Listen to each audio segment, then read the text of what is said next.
예, 안녕하십니까? 세무사 정정훈입니다. 1차 시험 어려웠죠? 왜 이렇게 어려운지 참 의문이 들 만큼 너무 어렵지 않냐 합니다. 여러 젊은 분들이 세무사 시험에 응시해서요, 세무사 자격을 위해서 이렇게 부푼 꿈을 꾸면서 대학 도서관이나 스터디 카페나 학원 어떤 그 자습실에 공부하고 있는데, 많은 분들이 2만 명 넘들이 응시했는데요. 합격되는 그 인원수가 한 3천 명 내로 이렇게 돼 있으면 젊은 사람들이 어떤 그 미래 꿈을 위해서 도전하는 그것에 꽃봉오리를 마치 싹 끊는 셈이 아닌가, 이런 생각을 개인적으로 해봅니다. 어느 정도 공부하면 1차를 통과하고요, 또 2차에 또 난이도 조절을 통해서 합격 여부를 결정할 수 있는데, 1차 단계에서와 같이 꿈을 이렇게 꺾는 거는요, 좀 다시 한번 우리가 생각을 해봐야 되지 않냐 생각합니다. 응시인이 많아지면 곤란하다? 이게 아니죠. 어느 정도 실력이 있는 분들이 1차 합격하고 2차로 와서 다시 한번 평가받을 수 있는 기회를요, 줘야 되는 게 아닙니까? 시험도 2차 시험을 볼 수 있는 기의 어떤 균등이 보장돼야 할 필요가 있지 않나라는 개인적으로 조금 생각해 봅니다. 어렵게 또 시간도 내고 많은 어떤 금전적 투자도 했는데 2차 단계에 오르지 못하고요, 1년, 2년, 3년 가는 게 썩 그렇게 우수한 인재들을 여같이 키워나가는데 바람직하지 않다, 이렇게 봐집니다. 한 번 더 도약해서 시험 볼 수 있는 기회가 마련되지 않겠냐 생각합니다. 2만 명, 적어도 한 6천 명 정도는요, 2차 시험을 볼 수 있는 기회가 내년 이후 올해부터라도요, 이렇게 보장이 됐으면 하는 생각이 되겠습니다. 제가 정치하는 분이라 한다면요, 커트라인을 한 30점대로 낮추고 싶어. 이렇게 어려움을 문제를 낼 바에. 그러면 어렵더라도 합격 수행이 어느 정도 6천 명 정도 보장이 될 텐데요. 어쨌거나 그건 제 생각이고, 여러분 편에서 하면 그렇습니다. 저는 여러분 편이니까 여러분을 위해서 매일마다 생각하고, 여러분들이 합격할 건지 말 건지 여부를 늘 고민하면서요, 강의도 준비하고 하는 입장이 되다 보니까 그렇습니다. 그래서 어쨌거나 1차를 합격하셨다면요, 정말 출중한 능력 있는 분이고, 조금만 거기에 더 노력한다면요, 충분히 이번 기회에 2차도 합격할 수 있다라고 할 수 있습니다. 어느 해에는요, 회계학 1, 2부가 1차 객관식 어려운 문제를 여기저기를 많이 풀어봤으면 2차 그 회계학 1, 2부를요, 충분히 풀 수 있는 문제들이 나온 경우가 많았습니다. 2차 시험은 보통 특정 주제 위주로 공부하는 경우가 많거든요. 근데 그런 패턴이 아니라 객관식은 40문제나 되니까 여기저기를 막 돌아다니면서 공부하게 됐죠. 그렇게 공부했더니 오히려 동차 수험생들에게요, 회계학적에서 결정적으로 유리한 걸로 이렇게 작용해서 합격하는데 도움이 될 수가 있습니다. 시험 문제라는 거는요, 매년마다 어떻게 출제되느냐 아무도 모르죠. 생동차로 공부한 분들이요, 딱 맞는 형태였던 문제가 안 나오리라는 보장이 없습니다. 끝까지 그러니까 최선을 다해보면 좋은 결과를 가져올 수 있습니다. 마라톤을 끝까지 달리는 걸 우리가 완주라고 부릅니다. 우리가 8월 2일까지 이제 2차 시험 레이스를 이렇게 달리는데 끝까지 최선의 공부를 다 해봐야 되죠. 두 글자로 뭐라고 할 수 있죠? 완공. 시험 당일까지 완전한 공부를 한번 해본다 이거죠. 그 기회를 통해서요, 합격이 될 수도 있는 거고, 합격되지 못했더라도 실전처럼 정말 죽을 각오를 하고 공부함으로써요, 소중한 경험을 얻게 됩니다. 이렇게 했더니 나는 이번 시험에 이런 점이 부족했다는 걸요, 자기 스스로가 철저히 더 깨달을 수 있는 길이 됩니다.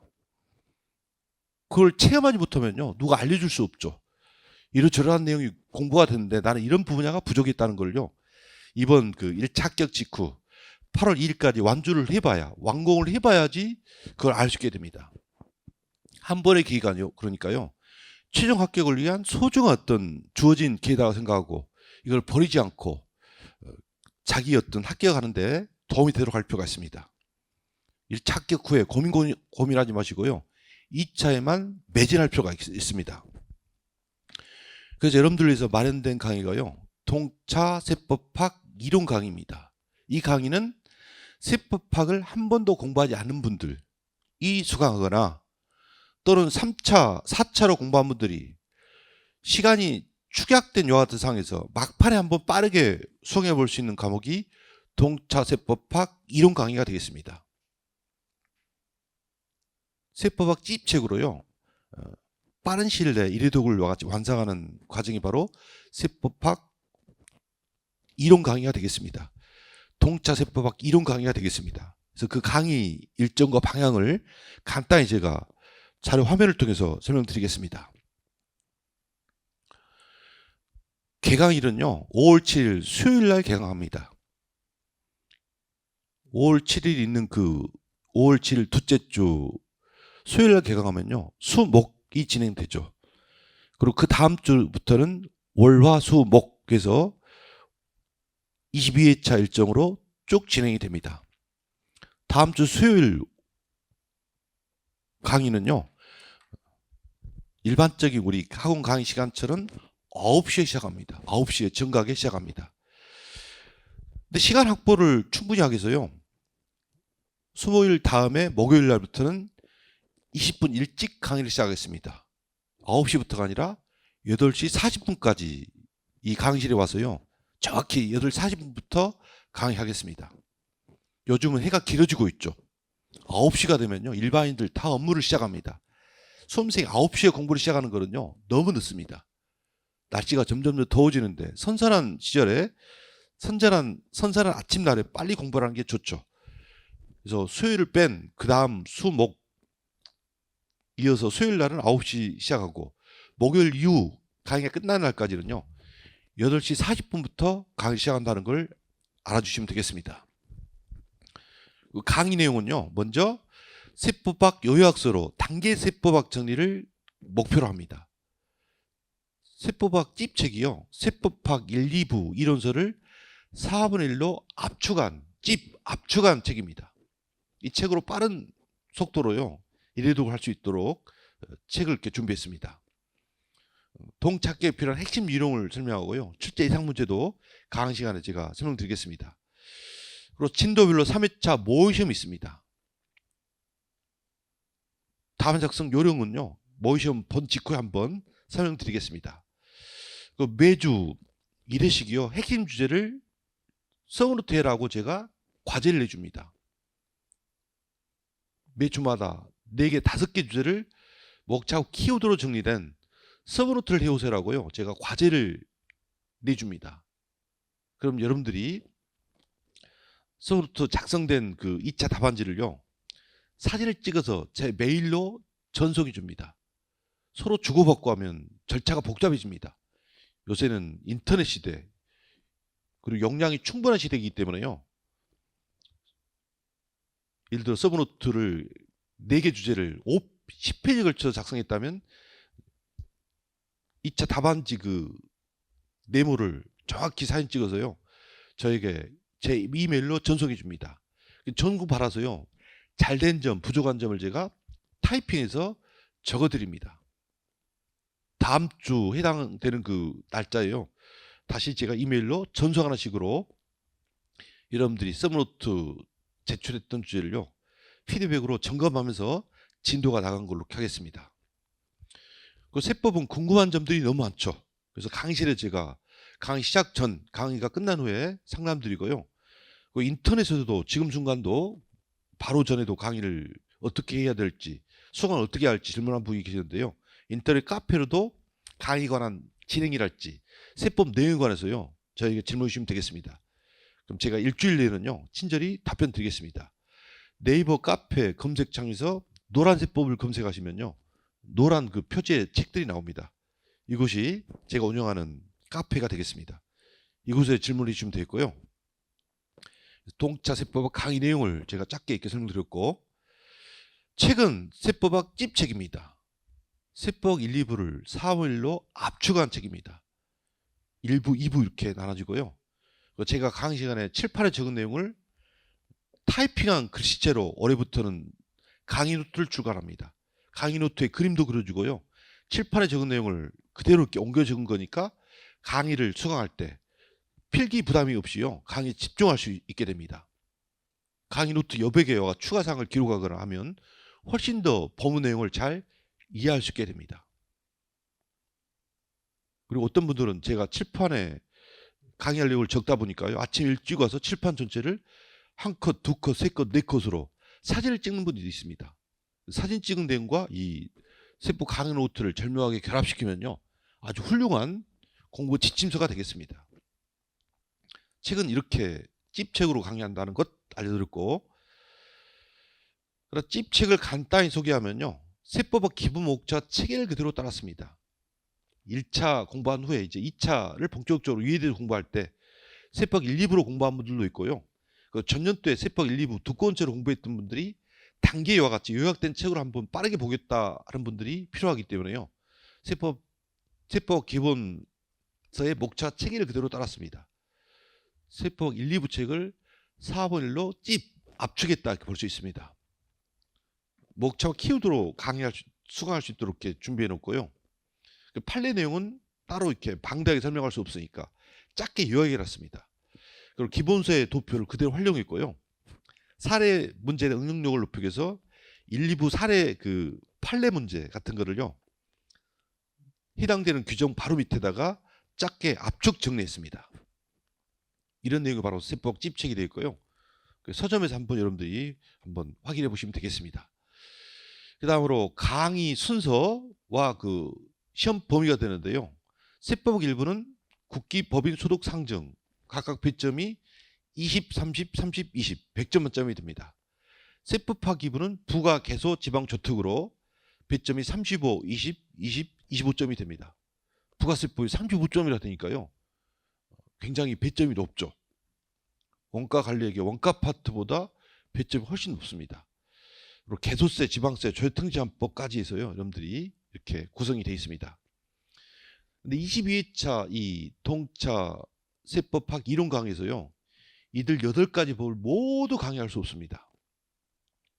불가피하게 세법학 일부 가운데 소득세법은 이해도가 상당히 높죠. 세무회계, 객관식 등등에서 공부가 상당히 됐죠. 제가 3월 달에 강의한 세법 일부 책으로 강의한 이 인터넷 강의로요. 대신하겠습니다.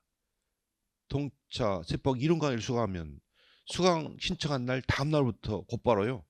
소득세법 내용을 인터넷 강의로 수강할 수 있도록 강의를 열어드리겠습니다. 세법학 2부에서는 부가세법이 가장 자신 있죠. 이해도가 높고 합니다. 그래서 역시 22회차 강의 일정에서는 하기 어려우니까요. 부가세법도 수강 신청하면 바로 다음 날부터 부가세법이 총 7일차 강의 일정으로 진행됐거든요. 바로바로 여러분들이 수강할 수 있도록 해드리겠습니다. 그리고 저해통지한 부분요. 매년마다 3월 초에 공개 특강으로 제가 강의합니다. 올해도 역시 강의 일수 기준 7일차 강의를 해놨습니다. 자세하고 충분하게 이해도가 높게 그림도 그리면서 강의를 충실히 해놨으니까요. 이 강의로 누구든지 나무경 아카데미 공개 특강에 들어오시면요. 수강을 할 수 있게 됩니다. 제 책이 아니라도 다른 분 책이라도 수강하면요. 도움이 되겠습니다. 제 책으로 하면 더 이해도가 높을 거고 혹시라도 제 책이 없는 분들은 칠판에 적은 내용으로 제가 강의하니까요. 훨씬 더 수강하기가 쉽다 할 수 있습니다. 그리고 궁금한 점은 제 카페에 이렇게 질문도 해주시면 되겠습니다. 그래서 강의 순서는요. 아까 소득, 부가, 저특을 제외한 나머지 법을 강의하는데 여러분들은 세법을 처음 공부하니까 그동안 1차 공부할 때 공부를 하지 않았던 분야를요. 2차 동차 목적을 달성하기 위해서 미리 제가 강의합니다. 개소, 지방, 상정 여러분들이 한 번도 1차 공부할 때는 공부를 하지 않았던 분야입니다. 개소를 먼저 3회도 가고요. 3일차 강의하고 지방세 5일차 강의하고 그다음에 상증세 5회차 상증가 끝나면 국세연법은 4일차 강의하고요. 그리고 마지막 5번은 법인세를 강의하겠습니다. 그리고 아까 말씀드린 것처럼 소득세, 부가세, 저특은 인터넷 강의를 제공하거나 나무경영 아카데미 공개 특강 무료 수강을 통해서 여러분들이 저특법까지 수강하면 되겠습니다. 그래서 여기 내용이 다시 한번 나오네요. 소득 부가는 소득은 3월 달에 부가는 1월 중순부터 강의를 했거든요. 충실한 강의를 했으니까 그걸 수강하시면 됐고, 저투법은 7일차 일정으로 진행된 공개특강을 무료로 수강하면 되겠습니다. 그러면 전체 세법학 그 내용을요, 시험 직전일까지 빠르게 여러분들이 수강할 수 있게 됩니다. 그래서 부가 소득세까지 강의 끝나려면 보강을 막 7월 중순까지 해버리면요, 강의가 끝나는 한 번이라도 복습해야 하는데 복습할 기회도 없다라고 할 수 있죠. 여러분들이 제가 소득과 부가 이쪽을 인터넷 강의로 제공해 주면요, 공부에 목마른 사람들, 빨리 공부를 해야겠다라고 급한 사람들이 진도를 쭉 뺄 수 있다는 생각합니다. 부가 소득은 오늘 그 강의 신청을 했으면요, 내일부터 곧바로 강의를 시작합니다. 그게 빨리 합격하는 센스 있는 방법이 되겠습니다. 공부를 하라고 강의가 시작될 때까지 기다리는 게 아니라 미리 전체 강의가 완성된 부가 소득은요, 미리미리 인터넷으로 빨리 이렇게 수강할 수 있게 됩니다. 저축법도 공부하다 보면요, 쉽지가 않습니다. 매주 1일차씩 공부를 하면요, 7주이면 저축법이 완성이 됩니다. 강의 듣고 서브노트 만들고 책에 밑줄 치고 한번 연상하고, 연상된 서브노트를 한번 서브노트만으로 한번 본문 내용을 연상해 보고, 본문에 생각이 나지 않았던 부분 밑줄도 치고 형광펜 놓치라고, 이런 방식으로요, 저축법 강의된 주제를 다 정리하면 되겠습니다. 그 다음으로 최근 2년간 세법학 그 시험 문제를 분석하면요, 크게 문제 출제 패턴이 세 가지입니다. 하나는 법령을 단순히 설명하는 법령 설명형, 이 유형이 있고요. 두 번째는 법령을 사례 형태 문제로 만들었습니다. 마치 세무회계처럼 만들었어요. 세무회계는 그 사례 형태를 문제를 내서요, 숫자를 결론으로 뽑는 그 형태의 어떤 시험이죠. 숫자 대신에 말로서 표현하는 게요, 법령을 사례 형태로 만든 내용이 되겠습니다. 법령을 사례 형태로 만든 문제들은요, 보통 연월일이 주어집니다. 그리고 등장하는 인물이 있습니다.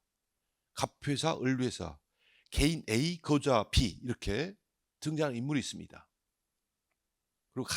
그리고 간단히 수치가 이렇게 부여돼서요, 설명케 하게 되죠. 이게 바로 법령 사례 형태 문제가 되겠습니다. 첫 번째가 법령 설명형, 두 번째가 법령 사례형, 세 번째는요, 법령과 관련 없이 순수한 세법학 이론을 대상으로 하죠. 주로 이론이라는 건 대부분 판례를 말합니다. 대부분 판례 응용해서 사례 형태의 문제로 출제를 하기도 합니다. 근데 가장 근사된 어떤 출제 내용이요, 명신탁 약정으로 부동산을 취득했을 때 취득세 과세 문제입니다. 취득이라는 것은 등기 등록에 관계없이 살짝 취득을 과세로 한다는 것, 취득의 실질주의를 가장 잘 이해할 수 있는 전형적인 판례가요, 명신탁 관련된 취득세 문제였어요. 이게 책에도 있고 모의시험에도 출제를 하고요, 또 우리 책에도 문제화가 되어 있습니다. 그런 형태가 판례 사례형이 되겠습니다. 세 가지: 첫째, 법령 설명형; 둘째, 법령 사례형; 셋째, 판례 사례형, 이렇게 되는데요.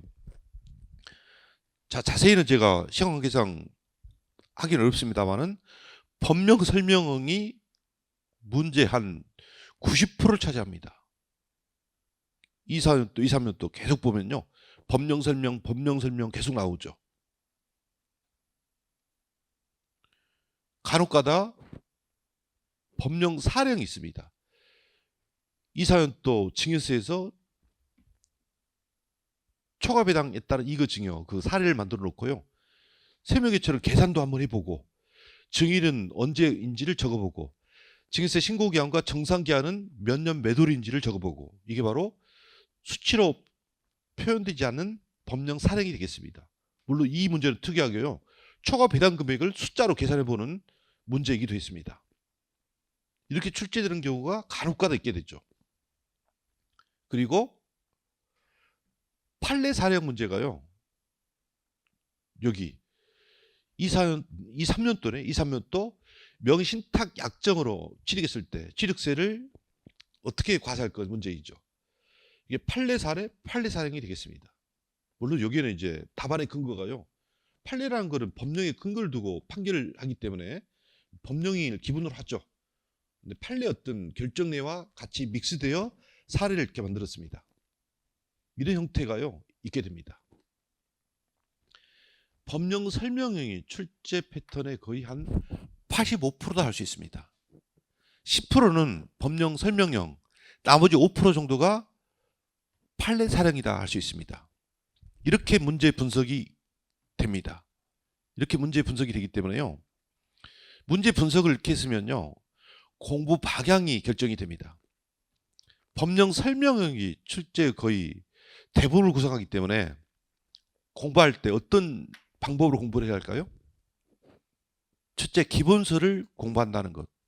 두 번째, 주요 주제만 공부하지 않고 폭넓게 공부한다는 것. 이걸 여러분들이 명심하셔야 됩니다.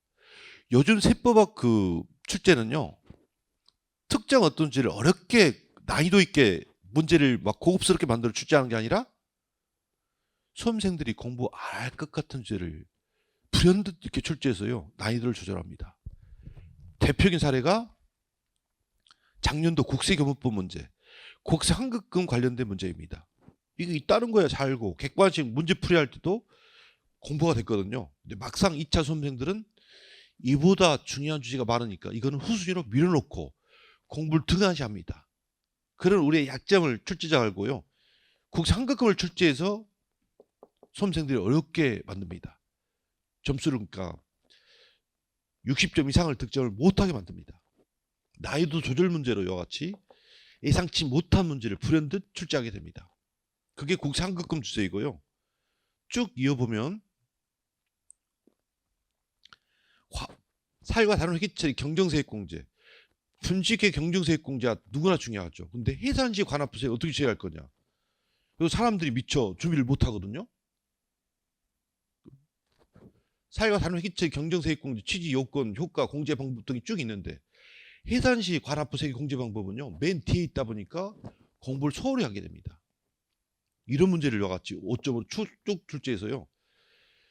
15점 가운데 10점은 득점하게 하되 5점은 미처 공부를 안 해서 시험을 보지 못했다. 이런 식이 되도록 이와 같이 난이도 조절 정도로 출제하게 됩니다. 그리고 이런 문제를 대비하려면 폭넓게 공부가 이루어져야 되죠. 찌거진 몇 개 주제만 놓고 공부할 게 아니라 기본서에 있는 것들은 다 한번 속속들이 공부를 하고 한다는 생각으로 공부할 필요가 있겠습니다. 그래서 출제 유형을 여가 세 가지로 나눠보니까요. 절대적으로 가장 빨리 동차로 3차로 합격할 수 있는 방법은 잘된 기본서, 잘된 그 풍부한 내용이 들어있는 교재를 반복 공부한다는 것, 보고 또 보기 한다는 것. 그리고 어느 책에 있는 목차로 구성된 주제를 빼지 않고 전체를 다 보고 한다는 것. 8월 2일까지 시간은 잡지만 최소 3회독, 많으면 5회독까지 공부한다는 자세로 공부하면요. 충분히 동차로 합격할 수 있게 됩니다. 이번 기회를 그러니까요. 합격의 기회로 삼아야지 답사의 기회, 연습의 기회로 그냥 단순 생각해서는 안 되죠. 연습의 기회, 답사의 기회로 삼아버리면요. 어디 여행 갔다 오는 식이 돼버립니다. 죽을 똥 살똥 하면서 전력을 다해서요. 공부할 필요가 있겠습니다. 그래서 기출문제 이렇게 분석까지 이렇게 해드렸고요. 그리고 답안 적성 요령에 대한 제가 이 강의 다음에 이어서 제가 답안 적성 요령은요. 이 강의에 이어서 제가 붙여서 이렇게 설명드리도록 하겠습니다. 동영상으로 소화한 분들은요. 이 강의가 끝이 아니고 여기에 이어서 답안 적성 요령까지 제가 여기에 첨부해 줄 테니까요. 답안 적성하는 그 요령, 작년도 문제를 대상으로 해서 어떻게 문제를 읽고 답안 적성을 해야 되는지 몇 가지 그 사항들이 있거든요. 이거는 제가 이 시간에는 설명이 안 되니까 앞전 시간에 제가 강의했던 내용 답안 적성 요령은 같이 이 강의 이어서요. 제가 붙여 설명드리겠습니다. 답안 적성 내용적인 측면 이런 내용들이 있는데 형식적 측면, 내용적 측면이 있는데 이거 말로 하기보다도 실제 제가 칠판에 적어진 내용을요. 설명드리면 여러분들이 더 이야기가 쉽겠습니다. 이 강의에 붙여서 제가 수강할 수 있도록 할 테니까 끝까지 여러분들이요. 붙여진 강의까지를 잘 들어주시면 되겠습니다. 여기까지가 일부 강의였다면 2부 해설 강의는요. 다반사성 요령 강의가 2부 강의다라고 할 수 있겠습니다. 그래서 어렵지만 1차 이 문턱을 넘는 것만으로요. 충분히 세법 실력이 있는 분들입니다. 세법의 인재 같은 분들입니다. 고급의 어떤 그 공부를요. 이번으로 끝낼 필요가 있죠. 이번이 마지막이라는 자세로 공부를 하시면요. 충분히 합격의 기회가 있게 됩니다. 저와 함께 이 준비된 동차 세법 이론 강의를 수강하시면요. 충분히 합격할 수 있는 어떤 기본이 된다라고 할 수 있습니다. 제가 합격할 수 있도록 많은 지도도 하고 응원도 하고 열심히 강의 준비할 테니까 저를 믿고 동차 세법학 강의를 수강해 주시면 되겠습니다. 이상으로 동차 세법학 이론 강의 어떻게 진행하는지를요 설명드렸습니다. 다음에 또 만나뵙도록 하죠. 이상으로 마치겠습니다. 네, 감사합니다. 예, 2교시에는요 최근 기출문제 분석을 해보고 작년도 시험 문제를 대상으로 해서요 답안 작성 요령을 제가 설명드리겠습니다. 프린트, 핸드아웃 해드린 프린트에 최근 세법학 기출문제 분석 그리고 2차 답안 작성 요령에서 프린트가 있습니다. 그래서 1페이지를 보시면요. 일부 기출문제 분석에서 국세연법으로 2, 4년도, 2, 3년도에 나온 출제된 문제들입니다. 자, 2, 4년도 거 보니까요. 국세 환급금의 발생 원인, 환급 결정 시기와 충당 방법을 쓰시오라고 해서요. 10점 이렇게 나왔습니다. 문제형은 법령 내용을 단순 설명하는 유형이 되겠습니다. 법령 설명형과 같은 시험이 되겠습니다. 국세 환급금 이 문제는요. 굉장히 의외의 문제죠. 그동안 거의 한 30년 정도 출제가 안 됐던 주제를요. 출제를 한 내용이 되겠습니다. 요즘 출제되는 패턴은요. 난이도 조절을 어떻게 하는가 하니 수험생들이 공부 안 할 것 같은 주제, 이걸 내면 답안을 못 쓸 것 같은 주제를요. 꼭 세법학에서 한 20점, 세법학 2부에서도 20점 정도 이렇게 출제하는 경향이 있습니다. 국세 환급금이 작년도에 대표적으로 난이도 조절을 위한 출제될 가능성이 없다고 생각한 문제를요. 불현듯 이렇게 출제한 형태가 되겠습니다. 국세 환급금에 관한 규정이 있다는 것은 뭐 객관식 세법개론 세법학에서 늘 공부하니까요. 아는 거죠. 그러니까 이런 주제도 보니까 시험 직전일까지 풍부하게 폭넓게 공부가 되고 있어야 됩니다. 출제될 주제만 어떤 거냐 찍어서 공부해 버리면요. 이 주제는 분명히 한 달 내는 공부를 안 하고 시험장에 들어갑니다. 2차 시험장에서는요. 한 달 이내에 공부했던 주제, 2주 내에 공부했던 주제, 일주일 내에 공부했던 주제 이냐에 따라서요. 답안의 분량이 달라집니다. 최소한 일주일 내에 국세 환급금이 시험에 나오기는 없지만 그래도 나는 한번 공부를 할래 라고 공부했던 사람들은요. 시험장에서 생각나는 내용들이 상당히 있게 됩니다. 이런 걸 볼 때 그러니까요. 요즘 그 출제된 문제들의 어떤 걸 보면 폭넓게 공부하라 라고 이렇게 말할 수 있습니다. 보고 또 보기로 이렇게 폭넓게 공부를 할 필요가 있습니다.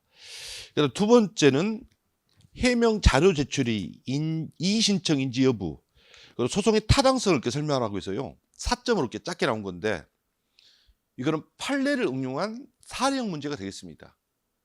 어렵긴 하지만 그래도 배점이 4점밖에 안 되죠. 이의신청사라는 어떤 서식 양식을 갖추지 않았는데 그게 바로 해명 자료서의 제출입니다.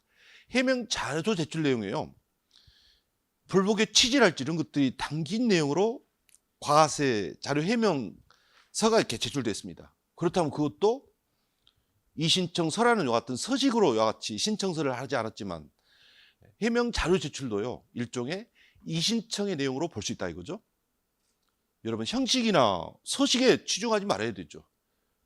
그 내용이 해명 자료 제출서의 내용이 불복의 취지랄지 이신청의 취지 내용이 담긴 내용이 있다면요. 이 또한 이신청의 일부로 볼 수 있다는 이런 그 과거 판례 내용을요. 약간 응용해서 시험 문제를 낸 사항이 되겠습니다. 소송의 타당성, 이신청만 하고 소송으로 바로 갈 수 없죠. 이신청은 선택적 절차에 불과하니까요. 이신청 거쳤더라도 반드시 뭘 거쳐야 되죠?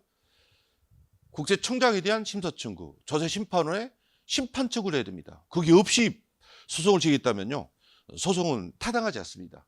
이런 내용으로 4점 이렇게 출제가 되었습니다. 판례를 응용한 사례 형태 문제다라고 할 수 있습니다. 모른다고 우리가 못 쓰는 게 아니죠. 몰라도 아는 척하고 막 자신 있게 지르다 보면요, 내가 정답을 맞춰버려. 그죠? 가야 할 길이 어떤 길이라는 걸 하나를 잡고 내가 답 하나 쓰다 보면요, 그 논리가 딱 부러지게 맞아 떨어져 버려요. 이심청사라는 어떤 서식을 꼭 갖춰야 되느냐? 그렇지 않다 이거죠.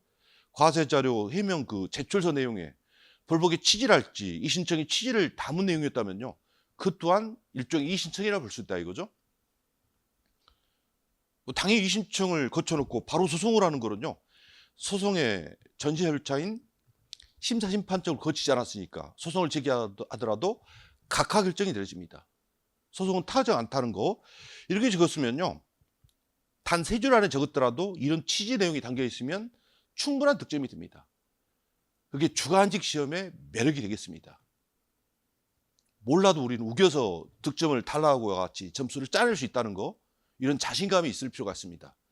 2차 시험장에서는요, 나보다 세법학을 더 잘하는 사람 없어라는 자신감이 충만히 있어야 되거든요. 문제에 꿀리면 안 됩니다. 내가 정답이야 라는 배짱을 부릴 필요가 있습니다. 그럴 때 이런 것도요, 득점을 하게 됩니다. 안다고 잘 쓸 수도, 안다고 잘 쓸 수 없는 경우가 있지만 모른다고 못 쓸 수가 없어요. 몰라도 우기다 보면요, 점수가 나오는 경우가 있거든요.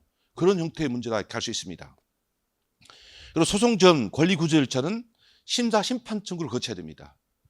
국세청장한테 90일 내, 도시심판원에 90일 내 심판 청구합니다. 심사 심판 청구를 받은 곳에서는요, 90일 내 결정하게 되죠. 그런 어떤 권리 구제 절차를 설명하는 내용이 되겠습니다. 객관식부터 쭉 있었던 그 내용을 모아서요, 답을 쓰는 거죠. 법령을 설명하는 형태가 되겠습니다. 2, 3년도에 국세법에 두 주제로 이렇게 나눠지죠. 사양수인 2차 납세부 한 주제이고, 또 하나 주제가 기한후 신고입니다. 수정신고는 내가 죽어라 공부했는데 설마 기한후 신고는 수정신고 다음에 나오는 건데 이걸 굳이 공부하겠냐라고 하다 보니까요, 불현듯 기한후 신고 나오니까 이렇게 중요했구나 걸 알게 됩니다. 수신고의 중요성은 늘 강조하는데 기한후 신고는 등한시할 수 있거든요.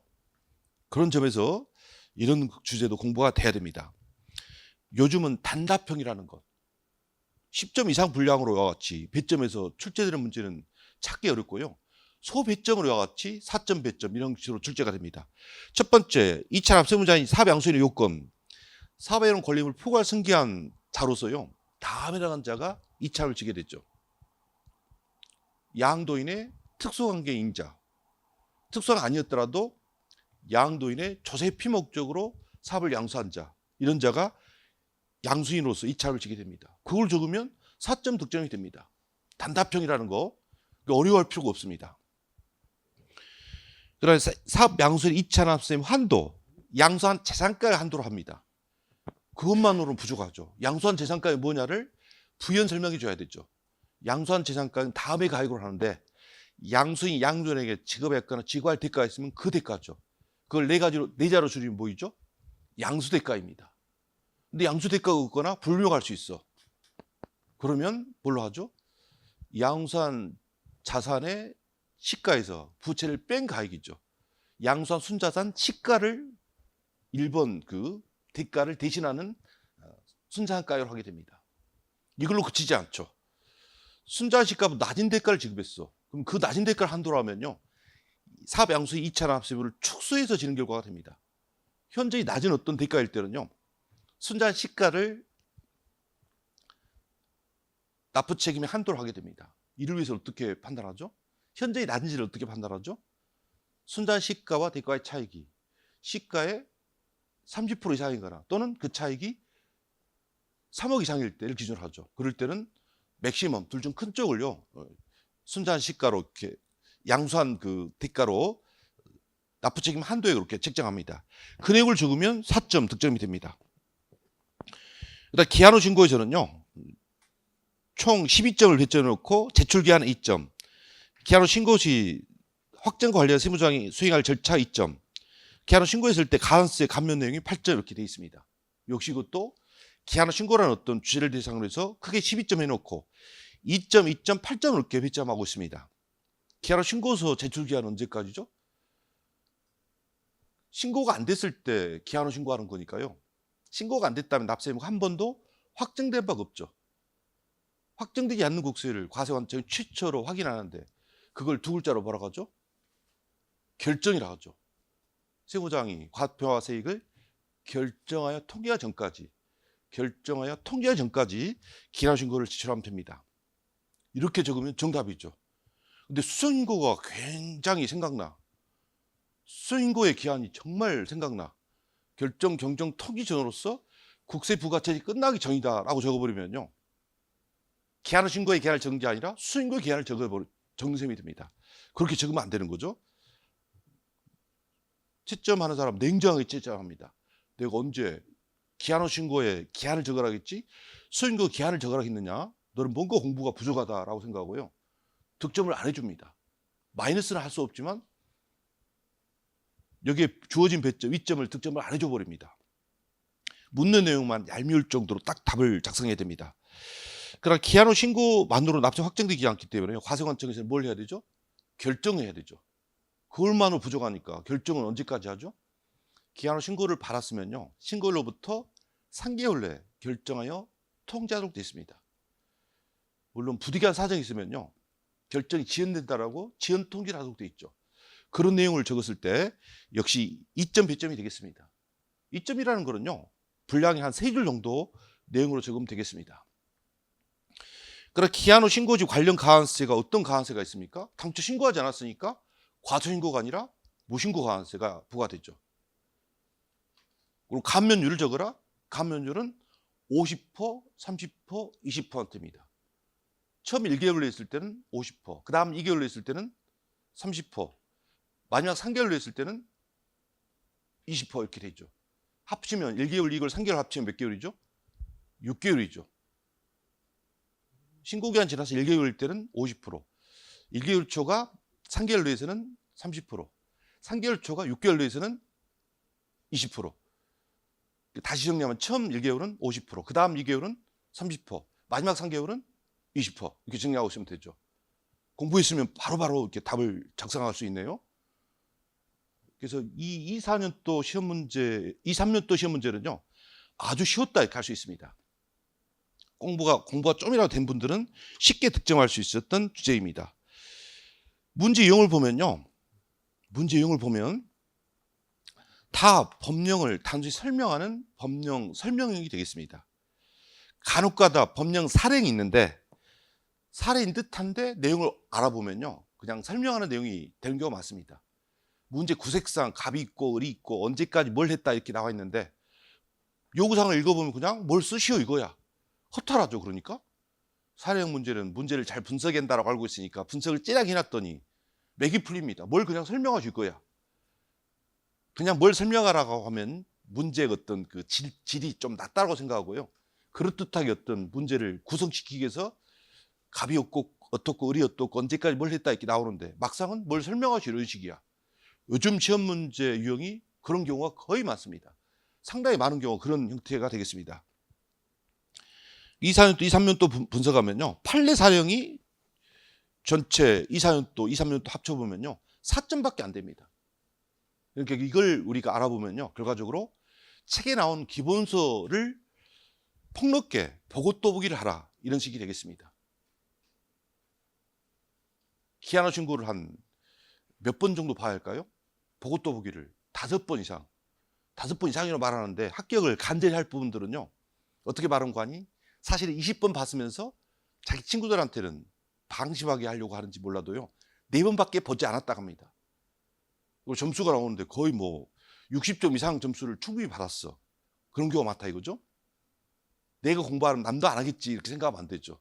남은 숨어서 열심히 더 공부한다라고요. 생각해야 됩니다. 이게 국세헌법 분석을 해봤고요. 법령 설명을 대다수 있게 출제형으로 채택하고 있다는 것.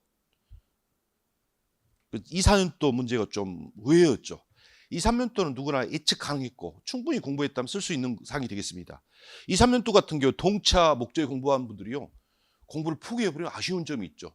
이거 거의 다 아는 건데 뭐 판례를 공부하거나 뭐 심도 있게 공부하거나 그러지 않았더라도 1차 세법 개론 등에서 공부했던 사항을 다시 세법에서 반복하는 거니까요. 그게 어렵지 않는데 내 공부를 미리 포기했다니, 이런 경우가 있습니다. 꼭 그런 분들이 시험장 나오면 2차 그 합격 여부를 발표하면요, 총점이 2점 부족하다, 이런 식이 됩니다. 뒤늦게 후회하면서 어떻게 하죠? 그 국기법 막판에 좀이라도 더 공부할 것, 기한후 신고가 이렇게 중요한지 시험 기간이 지난 후에 내가 알았네, 이렇게 됩니다.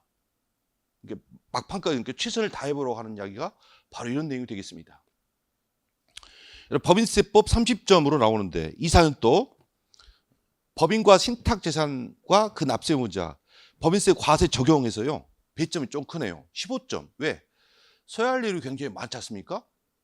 신탁재산을 마치 하나의 내역보로 보고요, 신탁재산에 귀속되는 소득에 법인세를 과세한다는 게 법인과세 신탁재산이죠.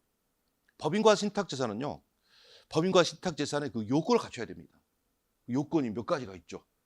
생각나는 거 아직 정리가 안 됐습니까? 미리미리 공부를 해서요, 생각을 해주셔야 됩니다. 셋 중 하나에 해당하는 신탁이라 해야 되죠. 수익자가 없는 목적 신탁일 때, 그리고 유한 책임만을 지는 신탁일 때, 수익 증권이 발행되는 신탁일 때, 셋 중 하나에 해당하는 신탁이라 해야 됩니다. 그리고 위탁자 과신탁에 해당해서는 안 되죠. 위탁자 과신탁에 해당하면요, 신탁 재산에 귀속되는 소득은 위탁자에 과세하게 됩니다. 수익자가 없는 신탁이다, 유한 책임을 지는 신탁이다, 수익증권을 발행한 신탁이다라고 한다면요, 뒤에 두 가지, 유한 책임 신탁이다, 수익증권 발행 신탁이다 하면 그거는 마치 주식회사 형태이죠. 주식회사 형태의 어떤 성격을 갖고 있기 때문에요, 신탁재산을 하나의 내역보로 보고 주식회사한테 법인세를 과세하듯이 신탁재산에 귀속되는 소득도요, 법인세를 과세해버리자, 이거죠. 그런 내용을 첫 번째 내용으로 적용되어 있고요. 납세의무자는 신탁재산을 관리 처분을 운용하는 수탁자가 납세를 지게 됩니다. 신탁재산 자체가 법인격을 갖지 못하죠. 신탁재산 수수료에게 법인세 납세를 지라 할 수 없으니까요, 신탁재산을 관리 처분 운용하는 지위를 갖고 있는 수탁자로 하여금 신탁재산에 귀속되는 소득에 대해서요, 납세의무를 이렇게 지속되어 있습니다. 그 다음으로 이제 법인과세 적용이 어떻게 되느냐, 그 적용 내용들이 몇 가지가 있죠. 신탁재산이 수익자에게 분배한 금액은 뭐로 간주하죠? 배당으로 간주하죠. 수익자가 얻는 거는요, 법인 수익자일 때는 수익 배당금으로, 개인 수익자일 때는 배당소로 취급하게 됩니다. 그리고 신탁재산에 귀속되는 법인세를 과세하는데, 그러면 수익자 단계 다시 법인 소득세를 과세하니까요, 이중과세가 되죠. 이중과세 방지를 해서 어떤 방식을 이용하죠? 신탁재산이 수익자한테 지급한 금액은요, 지급배당 소득공제하게 됩니다. 지급배당 소득공제를 통해서 법인 단계에서 과세를 안 한 방식으로 조정하죠. 마치 유동화 전문회사가 배당 가능률 90% 이상을 배당했을 때 지급배당 소득공제하는 것처럼 신탁재산이 와 수익자한테 분배한 금액도요, 지급배당 소득공제하게 됩니다. 다만 여기서는 90% 이상일 필요가 없죠. 90% 이상을 갖지 않더라도, 배당하지 않더라도요, 이행처분 대상이 되는 그 사면 또 과세분석을 할 때 소득공제하게 됩니다. 그런 내용이랄지, 공동 수탁의 경우는 수탁자가 2명 이상인 공동 수탁자일 때는 어떻게 할 거냐, 대표 수탁자가 신탁재산에 귀속된 법인세를 신고를 납부하는데, 다른 그 수탁자는요, 그 법인세에 대해서 연대하여 납부함을 지게 되죠. 그런 내용들을 포함해서 법인세 과세 적용을요, 추가시켜서 15점 이렇게 작성하면 되겠습니다. 이거는 거의 모의 시험에서 강조했고, 제가 1시간 걸쳐서 강의를 합니다. 올해 이거 시험에 나올 거야. 신탁 과세가 거의 완비됐는데 이번에는 법인세가 나올 거야. 앞전년은 부가세가 나왔으니 이번에는 법인세가 나올 거야. 제가 강조했던 주제거든요. 법인과 신탁 부분만 나왔으니까 아직도 이제 수익자에 대한 과세랄지 위탁자에 대한 과세랄지 등등 아직 시험에 나오지 않았거든요. 올해도 다시 이 부분을 제한 부분이요, 나올 수 있다라고 봐둘 필요가 있습니다. 그 다음에 사일과 다른 회계처리 경정세액공제 취지, 요건, 공제 방법 10점인데, 역시 기본 이런 시간을 통해서요, 충분히 공부를 하고 있고, 합격권에 들어간 분들은요, 10점에 거의 한 8점 정도는 답안을 쓰지 않냐라고 생각합니다. 늘 중요한 주제는요, 공부를 하고 가야 됩니다. 저도 때로는 후회할 때가 있거든요. 이거 정말 중요하다는 거 알아. 근데 수험생들이 너무 식상하게 생각하니까 모의시험에 출제를 않고 그냥 지나가는 경우가 있습니다. 출제하면 또 실력 있는 분들은 정세무 사장님 또 출제했네 이거? 이런 경우가 있거든요. 근데 이게 시험에 나와버려. 그러면 어떤 생각을 드는 거야? 그럼에도 불구하고 내가 출제를 할 것, 모의시험에 낼 것, 내서 다시 한번 보게 할 것, 이런 뒤늦은 후회를 할 때가 있습니다. 과거에 이게 몇 년 전에 출제도 됐거든요. 그럴 때도 그냥 지나가면 안 되겠습니다. 제가 그래서 강의를 계속 하는 이유가 그겁니다. 항상 중요한 주제는요, 누구나 시험에 나오면 쓸 수 있는 주제니까 나도 어깨를 나란히 하면서 같이 적어야겠다 생각합니다. 저에게 그래서 비난하지 마시기 바랍니다. 뻔할 뻔짜 주제를 또 왜 냈느냐. 정말 중요하다 싶은 주제는요, 강조를 해줘야 되거든요. 그래서 답안을 고득점한 분들이 다시 이제 칭찬해. 선생님 이걸 출제를 제가 모의시험 때 해주셔서 한번 검토도 받았고 점수가 낮게 나와 다시 한번 생각할 기회가 됐습니다. 이렇게 하거든요. 구름이 지나가는데 어느 구름에 비가 들어있을지 모르죠. 지나가는 구름마다 우리가 찔러봐야 되죠. 찔러보지 않고 그냥 구름만 관찰해서는 안 됩니다. 중요하다고 생각하거든요. 누구나 다 답안을 잘 쓸 수 있는 거니까 이런 주제 잘 정리할 필요가 있습니다. 그리고 해산시 관합부색의 공제 방법.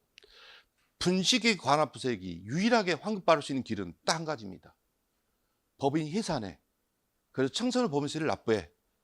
그 청소년 법인세에서요, 관합부색을 공제하고 남는 잔액을 마지막으로 공제합니다. 그리고도 남는 금액이 있다면요, 이제는 환급을 해줘야죠. 법인이 해산돼 없어지는데 끝끝내 환급금을 돌려주지 않으면 국가가 부당 이득을 챙긴 셈이 됩니다. 마지막으로 환급해줘서 주주들에게 그 자산 형태로요, 잔해산 형태로 분배를 하게 해줘야 됩니다. 그에 관련 내용이 5점으로 이렇게 출제된 내용이 되겠습니다. 분식회계 취지, 요건, 공제 방법은 누구나 쓰는데 해산시 이과의 거 시험에 나오겠어? 우리 공부할 때 어떤 성향이 있죠? 어떤 주제를 공부할 때 의, 취지, 요건, 뭐 효과 이런 것들은요, 순서대로 잘 공부하거든요. 근데 뒤로 갈수록 뭔가 희미해져. 뒤로 갈수록 뭔가 희미해지고 이 정도까지 공부했으면 되지. 뒤에 걸 왜 공부하느냐. 이런 방심을 하는 수가 있거든요. 우리의 어떤 급소를 출제자는 너무나 잘 알고 있어. 이런 것까지도 그러니까 우리 공부할 때 완전 폭파시켜야 됩니다. 끝끝내 폭파시켜서 이런 것까지 출제할 수 있다고 생각하고요, 대비를 할 필요가 있습니다. 그래서 작년도 법인세 문제는요, 아주 쉬웠다 할 수 있습니다. 책 1개월 내 이 주제를 공부하고 왔다면요, 충분히 30점 가운데 18점 정도는 득점을 했자 생각합니다. 물론 어려운 어떤 응용 문제도 아니야. 법령을 단순히 설명하는 법령 설명이 되겠습니다. 보고 또 보고 했다면 충분히 30점에서 거의 한, 공부를 잘한 친구들은요 20점 가까이도 득점을 했다고 이렇게 봐집니다. 근데 해산시 관합부색의 세액공제를요 아예 생략해버려요. 요약된 요약서만 보다 보니까 이게 책에 있는지는 정말 몰랐다. 기본서에 있는 줄 아는데 요약서는 이런 것까지 포함시키지 못하니까 그냥 뺐다라고 생각하면요, 난처해지죠. 시험복 일주일 내에 한 번이라도 봤다면 좀이라도 답안을 쓰는데 아예 본 적이 없다 보니까요, 답안을 못 쓰게 됩니다. 이런 것도 있었어? 이렇게 돼버립니다. 그러지 않도록 하기 위해서는요, 끝끝내 폭넓게 계속 반복적인 공부가 진행될 필요가 있겠습니다. 2, 3년 동안 합병이 문제로 나왔죠. 적격 합병 요건 얼마나 우리가 강조했습니까? 혹시라도 세법 일부 강의를 수강해 본 분들은요, 제가 이 요건을 설명해서 얼마나 눈물 흘리면서 노력했는지 그 생각을 아실 겁니다. 또 객관식 세무회계 등등 공부하니까 요건 충분히 있게 쓸 수 있겠고요. 그러니까 적격 합병으로 보는 부득이한 사유, 이거는 나이도 조절용이다라고 할 수 있습니다. 설마 이것까지 되겠어 라고 해서 사람들이 등한시할 주제입니다. 다 5점밖에 안 되니까요, 나도 못 쓰고 너도 못 쓰고 에브리바디 우리 모두가 못 쓰는 거니까 마음이 편합니다. 배째 5점밖에 안 되니까. 우리가 100점 맞고자 시험 준비를 하지만 그렇다고 다 쓸 수 있는 건 아니죠. 불가피하게 못 쓸 수밖에 없는 주제가 있으니까요, 다른 주제를 공부를 더 잘하자 이렇게 돼야 됩니다. 이런 것도 몇 가지 생각나는 게 있다면요, 답을 쓰게 됩니다. 근데 고득점한 분들은 나 이거 한번 본 적 있어, 꼭 이런 분들이 있습니다. 시험장 나오면서 한번 쥐어 패고 싶죠. 남들은 다 공부 안 했다는데 너는 왜 이걸까지 공부했느냐, 이런 생각이 들 만큼 공부를 열심히 하는 분들이 있게 됩니다. 적격 합병 과세원 중단 사유, 이거 역시 중요하다고 했죠. 지분의 연속성이 중단되는 경우, 사업의 계속성이 중단되는 경우, 마지막이 뭐이죠? 고용의 연속성이 중단되는 경우 있습니다. 사후관리 기간이 앞에 두 가지는 2년이고 고용 연속성 중단은 몇 년이죠? 3년이 됩니다. 역시 이거 요건과 연결지어서 공부하라고요. 제가 늘 강조했습니다. 그럼 불공정 합병에 대한 부당이상 부인의 요건에서 4점으로 배점을 낮게 이렇게 출제가 되었습니다.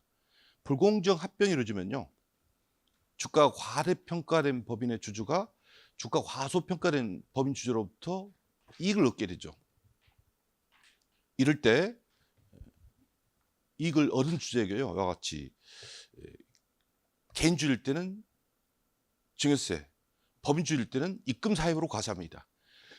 이익을 분유한 주주에게는요, 부계별 중에서 입금 사입하고 소득 처분을 기타 사유치로 하게 되죠. 요건을 적으라 했으니까 현저한 이익을 얻어야 되죠.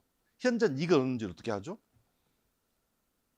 일주당 평가 차익이 합병부 일주당 평가가액 비교했을 때 3% 이상이라 해야 되죠. 그리고 불공정 합병으로 얻은 이익이 총체적으로 3억 이상이라 됩니다. 이런 것들을 반영해서 답을 쓰게 되면요, 4점 이렇게 득점한 상이 되겠습니다. 모의시험 출제했고 하니까요, 약간 적격합병으로 본 부득이한 사유 정도만 조금 우리가 희미하게 공부했을 뿐이지 나머지는 뚜렷하게 공부했으니까요, 맘 먹고자 수강도 하고 공부했던 분들은 득점을 할 수 있는 주제가 되겠습니다. 2, 3년 또 보니까 다 법령 설명이 되네요. 기본수를 그러니까 역시 보고 또 보기 한다는 걸 알려줍니다. 그리고 크게 뭐 20점 단위로 이렇게 답을 쓰거나 그런 건 없어. 많아 15점, 10점, 뭐 5점 등등으로요, 소배점 이렇게 출제되고 있으면 알 수 있습니다.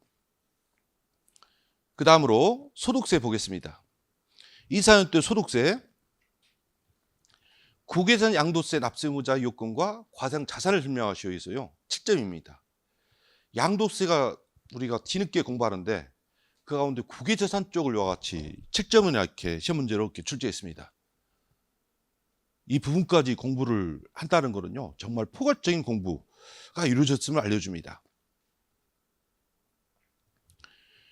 그 다음 특이하게 국외산 양도세, 외국납부세, 공제방법 절차, 세액금 허용되는 국외산 양도세의 범위에 있어요, 추가로 9점 이렇게 출제를 했습니다.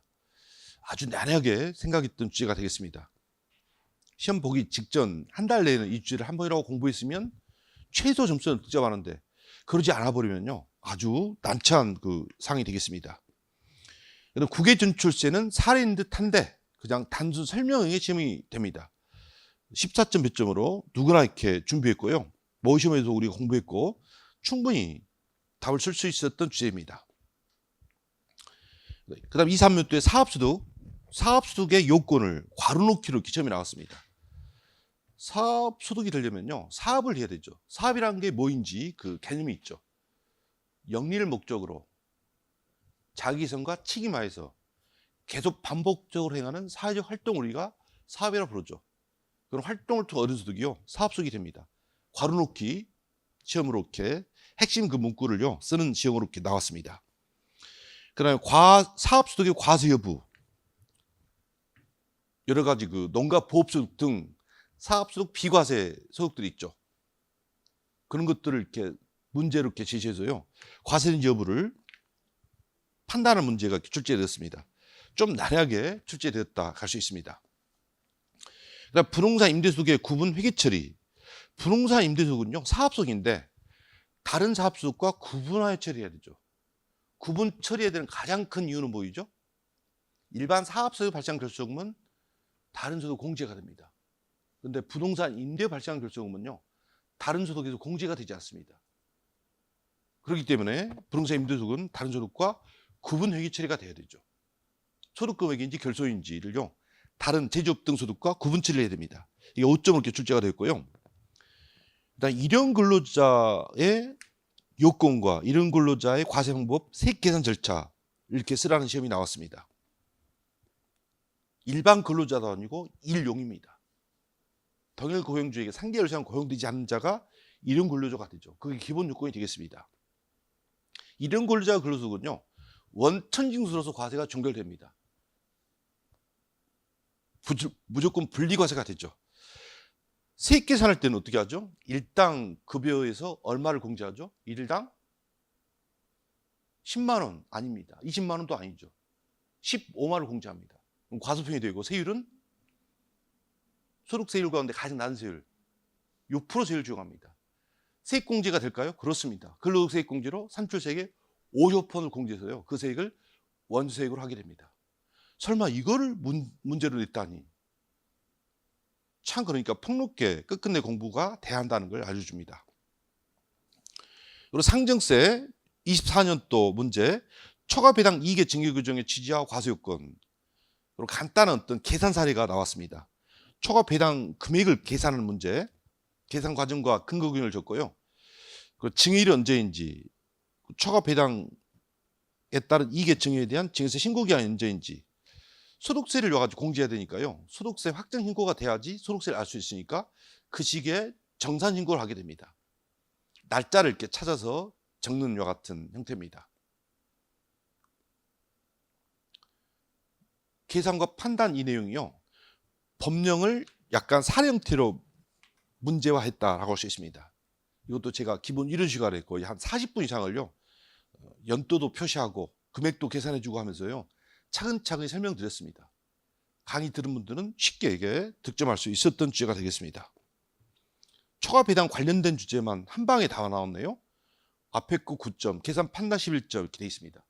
여러분 세법학도 간단한 계산 사례로 문제가 나올 수 있다는 걸요. 이번 이 시험을 통해서 확인했습니다.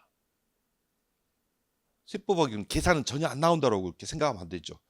계산 문제 풀을 해야만이 그 법 적용을 제대로 했는지를 검증할 수 있거든요. 2, 3년도에 상속의 정의, 상속에 포함되는 것 이렇게 되어 있습니다. 6점으로 나왔죠.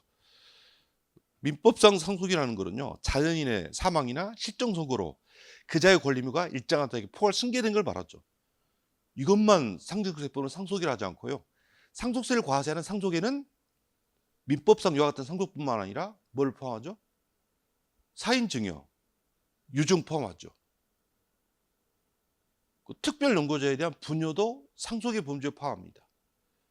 그리고 신탁 가운데 특수한 신탁, 유언 대용 신탁, 수익자 연속 신탁이 있습니다. 이것도 상속의 범위에 포함해서 과세하게 됩니다.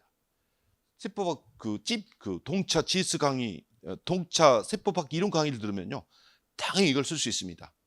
너무나 기초인 걸 묻다 보니까 어려운 걸 많이 준비했는데 왜 기초를 물어보느냐 하니까 상속에는 개념부터가 막 애워지지 않아서 못 썼다라고 하는데요.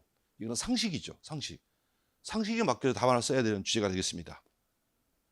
그리고 가압상속, 가압의 요건, 사후관리 내용을 이렇게 적는 문제로요. 14점 이렇게 출제가 되었습니다. 저도 강의 시간에 강주도 하고 세법학 그 일부 강의를 수강한 분들은요. 이거 제가 한 40분 산에 걸쳐서요. 칠판을 한 절반 정도 적어놓고 가압상속의 요건이랄지 가압상속공제를 얼마 하는지 사후관리가 몇 가지가 있다는 걸요. 상세히 있게 설명해 드립니다. 역시 어렵지 않게 공부했으면 쓸 내용이 되겠습니다. 이렇게 해서요. 세법학 일부 과거 2년치를 분석해 봤습니다. 문제 유형이 대부분이 뭐이죠? 법령에 나온 거를 단순 설명하는 법령 설명이 거의 뭐 90%에 가깝습니다. 그리고 판례를 응용한 사례 문제는 배점이 많아야 한 10점 내범위죠. 100점 만점 가운데 10점 내범위입니다. 그리고 법령 내용을 근거로 해서 답을 찾는 법령 사례형은요. 역시 4, 5점 정도, 한 10점 내로 이렇게 출제가 되고 있습니다. 법령 위주 설명 시험이요. 요즘 시험 문제는 큰 트렌드가 된다 이렇게 할 수 있습니다. 제가 강조하죠. 세법을 그러니까 과거 어떤 시험 패턴대로 공부를 하면은 조금 실패할 가능성이 많습니다. 적중률이 낮게 됩니다. 공부하는 건 좋죠. 요즘 트렌드는 그러니까요. 법령 단순 설명 위주로 되어 있기 때문에 기본서를 폭넓게 보고 또 보고 이게 최고의 동차 합격 전략이 되고 3차, 4차 합격 전략이 됩니다. 공부를 너무 이렇게 확대해버리면 안 돼. 판례도 그러니까요. 책에 나와 있는 판례, 그리고 판례도 문제화가 된 판례, 책에 문제를 만들어서 풀어보는 판례, 이 정도를 거치면 충분합니다. 근데 어떤 분들은요. 3차 정도가 돼요. 공부를 많이 한 분입니다. 근데 2차 시험 직전에 막 판례 공부를 하고 있어. 물론 공부를 하면 좋죠. 근데 시험 직전에는요. 역시 이런 어떤 트렌드를 볼 때 기본서를 한 번이나 더 보는 게 더 점수를 10점 이상 높일 수 있는 기회가 됩니다. 너무 그러니까 공부를 확장하거나 깊숙이 할 필요는 없다 이거죠. 그걸 알려줍니다. 요즘은 왜 그렇습니까? 문제 해답이 정확해야 돼. 왜? 내 점수가 왜 이렇습니까? 라고 여러분들이 뭐 하죠? 공개 청구하죠. 공개 청구로 내 답안지가 어떻게 채점된지를 보고 싶다라고 이렇게 하기 때문에요. 출제원들이 명확한 정답이 되는 것만 출제를 하려고 합니다. 대원 판례라는 것도요. 트렌드에 따라 얼마든지 판례가 변경될 수 있죠. 지금 이 시기에는 이렇게 판결했는데 사정이랄지 상위 변경은 다른 판결이 나올 수도 있죠. 그게 그러니까 100% 정답이다라고 말할 수는 없죠. 그렇지 않습니까? 그리고 판례도 명확히 누구나 동의하는 내용, 누구나 동의하는 내용으로 확립된 내용만이요. 시험 문제로 이렇게 출제가 됩니다. 그런 점 여러분들이 잘 간파할 필요가 있습니다. 오직 나에게는 기본서 한 권, 잘된 요약 3권으로만 만족하자고 생각하고요. 보고 또 보기를 주길차게 진행하면 되겠습니다. 5번 봐서 안 되면 10번 보고 10번 봐서 안 되면 20번 한다. 이런 생각으로 공부하면요. 합격권으로 다가가겠습니다. 그다음 세법학 2부. 이렇게 하면 시간이 너무 많이 걸리네. 세법학 2부 가보니까요. 자, 2부도 보죠. 부가가치세 35점인데 부가세법은 문제 출제 어떤 패턴이 정형화되어 있습니다. 자, 몇 가지 주제를 출제하고 있습니까? 매년마다 5가지 주제를 출제하고 있습니다. 배점이 다 몇 점이죠? 7점이죠. 7 곱하기 5는 얼마이죠? 35가 되죠. 그러니까 부가세 공부할 때는요. 5군데에서 출제한다라고 할 수 있습니다. 5군데에서 골라 출제한다는 거는요. 두루두루 여기저기를 한꺼번에 다 출제한 셈이 됩니다. 어디 특정한 부분에 쏠려서 공부하면 안 되겠다 이거죠. 그래서 이 사연 또 보니까 시가를 공가로 보는 그 부계부 내용이 되겠고요. 시가 기준을 적으라 이렇게 돼 있고, 두 번째는 재화 수비난 부가세 납부의 요건이 있습니다. 정산 납부를 하게 되죠. 이것도 역시 난이도 조절용이다 할 수 있습니다. 세명에서 맨날 하는 그런 주제는 피하고요. 재화 수입에 대한 부가세 납부의 요건과 정산 납부 내용을 이렇게 단순 설명한 사항이 되겠습니다. 대리납부 일반적인 게 있는데 그걸 출제하지 않고 사명수자 대리납부 제도가 있죠. 생활 발급과 신고 납부에서 7점. 그리고 여러분들이 잘 알고 있는 전자생활 발급 명세 전송 의무, 전송시 혜택인 세액공제 혜택, 미행시라는 거는 지연 전송, 미전송 시 가산세 있죠. 이걸 적는 게 7점이 되겠습니다.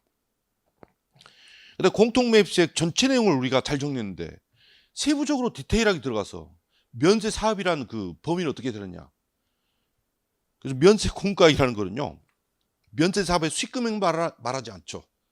비과세 수익금액, 과세비를 포함되지 않은 국고보조금 등 이런 것도 과세사고 관련되지 않은 부분들은요. 다 면세 공가액에 포함시켜서 면세비율이 증가하죠. 면세비율의 증가는요. 매입세액 불공제액이 크게 나타납니다. 그렇게 정리하도록 되어 있습니다. 그리고 신규 사업자의 안부 계산 방법. 신규 사업자는 직전 과세관 공가가 없기 때문에요. 과세비를 포함되는 공가액 안부 계산할 때 공가액 전액을 전부를 과세비를 포함되는 공가로 합니다. 그럼 매입세액도 어떻게 합니까? 매입세액도 전부를 여같이 공제는 매입세액으로 하게 됩니다. 그런 내용이 응용 문제로 이렇게 출제가 되었습니다. 좀 이따 그 기출 문제를 보면요. 그런 취지 내용이다 할 수 있습니다. 최초로 사업을 개시한 기간에 과세 면세 사업의 공통사용자를 매입했다가 그 과세 끝나기 전에 매입을 공급한 경우입니다. 공급에 대한 과세표를 포함된 공가 안부계산을 먼저 이루어지죠. 직전 기간이었기 때문에 안부계산을 배제하고 전액을 과세표를 포함된 공가로 합니다. 그럼 당연히 매입세액도 어떻게 해야 되죠? 매출세액이 100% 나왔으니까 매입세액도 안부계산 생략하고 전액 다 매입세액 공제하게 됩니다. 그걸 이렇게 시험 문제로 낸 주제가 되겠습니다. 그 다음 2, 3년도 주제로 역시 3가지 주제를요, 이렇게 출제를 했습니다.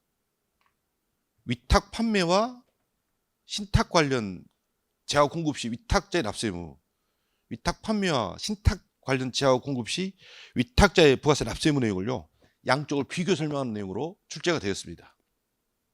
제 책에서도 그러니까요. 신탁 재산에 관련된 재화 공급 시 그 앞에서 위탁 매매 시 납세 문제가 어떻게 되는지를요 비교하라고 한번 설명을 하고 있거든요. 그다음에 공동 적립 사용 마일리지 등이 이렇게 7점으로 이렇게 시험에 나왔습니다. 백화점 내에는 각각 독립된 여러 사업자가 있죠. 의류 매장, 신발 매장, 음식점업 등등. 이곳에서는 어떻게 하죠? 포인트를 공동으로 적립해 주죠. 그리고 공동으로 그 백화점 내에 사용하게 됩니다. 그럴 때 그 관련된 마일리지가 자기 적립 마일리지가 되려면 어떤 요건을 갖춰야 하는지를요 문제로 물었던 게 7점 배점이 되겠습니다. 그리고 매입자 발행 생계와 발행 절차에서 7점 나왔습니다. 이것도 의외적인 어떤 문제이고요. 발행 절차를 그림 그려서 정리했으면요 답을 곧바로 쓸 수 있는 주제가 되겠습니다. 그리고 대리납부무, 겸용사업자 대리납부세액 계산에서 나오죠. 겸용사업자 대리납부세액 계산이 작년도 3명에서 아까 설명하는 거 보니까 나왔다고 하는데 2, 3년도에 세법에서는요 약간 응용된 어떤 내용이 들어간 법령을 설명하는 내용으로 출제가 되었습니다. 세법을 잘하면요 당연히 세무역에도 점수를 많이 확보할 수밖에 없죠. 왜? 세무역보다 폭넓게 세법을 공부한다는 것.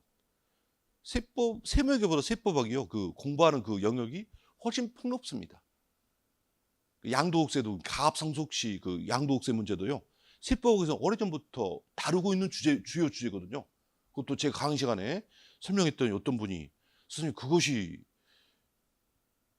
작년도 시험 문제였습니다라고 하더라고요.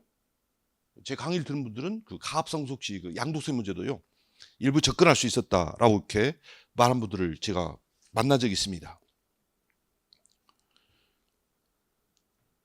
재고 매입세액 공제 절차와 공제 세액 계산에서요 7점으로 이렇게 출제가 되었습니다. 세무 회계적인 내용인데 세법에서 이렇게 출제가 되어 있다는 거 이렇게 되어 있고요. 개소세는 20점인데 자, 2, 4년도에 출제된 거 천연가스가 과세 물품인지 판단하는 문제가 출제됐는데요. 이게 작년도 6월 달에 대원 판례를 응용한 사례 형태 문제가 되겠습니다. 이걸 그래서요. 최근 문제 가운데 대원 판례를 응용한 그 대표적인 주제가 천연가스가 이게 과세 물품인지 여부를 판단한 이 문제였습니다. 좀 어렵게 느껴졌다라고 할 수 있는 주제가 되겠습니다. 근데 기본적인 거 법령 내용만 알고 있더라도요 10점에 한 최소한 4, 5점은 적을 수 있는 주제가 있거든요. 그런 내용만 적어도 충분히 득점이 된다 할 수 있습니다. 기존 판매로 적용되는 경우 기존 판매의 개념과 적용기간 우리가 굉장히 강조했고요. 중요하다 했습니다. 그리고 캠핑카를 튜닝했을 때 반출 가격을 어떻게 할 건지 이것도 기본 이런 시간부터 우리가 강조해서 공부했던 주제가 되겠습니다. 2, 3년도는 고급시계, 개소세 과소표준 등 이렇게 나와 있고요. 그리고 고급 무피를 국외 직수출하면 수출 면세가 적용되죠. 위탁자 실제로 판매 가격을 반의 과소표를 산정해야 되는 경우가 수탁 가공일 때 그렇습니다. 그 위에 것이 그렇고요. 그다음 고급 부피를 직수출하면 수출 면세이고 내국 시용장의 수출업자에게 반출했을 때는요. 수출 면세가 아니라 비납세 반출이 적용됩니다. 그에 관련된 절차로서요. 납부를 하지 않을 수 있는 절차는 미납세 반출 절차가 됩니다. 이렇게 7점으로 이렇게 나왔고 그 다음에 마지막에 가정용 부탄 환급세액 계산 방법과 영도 전용에 대한 제재 강의 시간에 다루고 있는데 이런 것도 이게 시험에 나올 수 있다는 거 역시 폭넓게 공부를 해야 한다. 수험생들이 쓸 수 없는 주제를 이렇게 골라낸 주제다라고 생각한다면요. 그런 형태의 문제가 바로 가정 부탄에 관련된 문제가 되겠습니다. 공부만 했다면 쓸 수 있는데 뭐 3개월로 공부가 안 됐다면요. 전 접근이 안 돼 버리는 그런 위험한 주제가 되겠습니다. 지방세에서 작년도 문제 부동산 취득의 취득세 표현세율 10점인데 이거는 제가 강의 시간에도 외우는 방법까지 친절하게 설명해 줬습니다. 부동산 취득세 표현세율 10점짜리 어떻게 외웠다라고 합니까? 원시인이 나무에 떨어지면 잘못해서 얼굴을 바위에 찍게 되면 어떻게 되죠? 이빨이 빠지죠. 이빨 빠진 원시인 생각하면서 원시치력은 몇 %죠? 2.8%입니다. 원시인 근데 얼굴 부딪힌 게 아니라 머리까지 부딪혔어. 그럼 어떻게 되죠? 사망하죠. 사망하면 상속이 개시됩니다. 상속이 개시될 때 상속에 대한 취득세율은요, 죽은 원시인의 얼굴을 보면 이빨이 빠져 있죠. 상속으로 대한 취득도 원시처럼 동일하게 2.8%가 됩니다. 상속의 취득 가운데 하나가 증여이죠. 증여한 취득은 몇 %이죠? 3.5%입니다. 왜? 부모님이 나한테 증여 주시면 안 그래도 살아가는데 증여까지 주시면 사모합니다 어머님 이렇게 해야 되죠. 사모에서요 상속의 무상 취득인 증여는 3.5%입니다. 근데 공유물의 분할, 총유물의 분할, 합유물의 분할은요, 왜 분할이 되죠? 서로 속상해서 의리가 상하니까 분할하죠. 의리가 이상해지면 분할하죠. 서로 사이가 이상해지면 분할하죠. 분할시 그 편수율은요, 이상해진다, 이삼해진다는 거니까 2.3%가 됩니다. 그리고 또 하나가 있네. 마지막이 유상거래로 주택을 취득했을 때 그 세율이 어떻게 됩니까? 우리가 가장 선호하는 주택은 단독, 빌라, 아파트 어느 거 선호하죠? 아파트를 선호하죠. 아파트는 몇 층부터 올라가죠? 1층부터 올라갑니다. 1층부터 쭉 타고 올라가죠. 에스컬레이터 타면 쭉 이어서 3층 올라갑니다.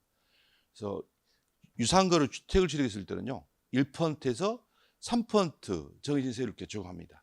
이런 거 등등을 이렇게 적으란 그 문제를 10점으로 이렇게 출제가 되었습니다.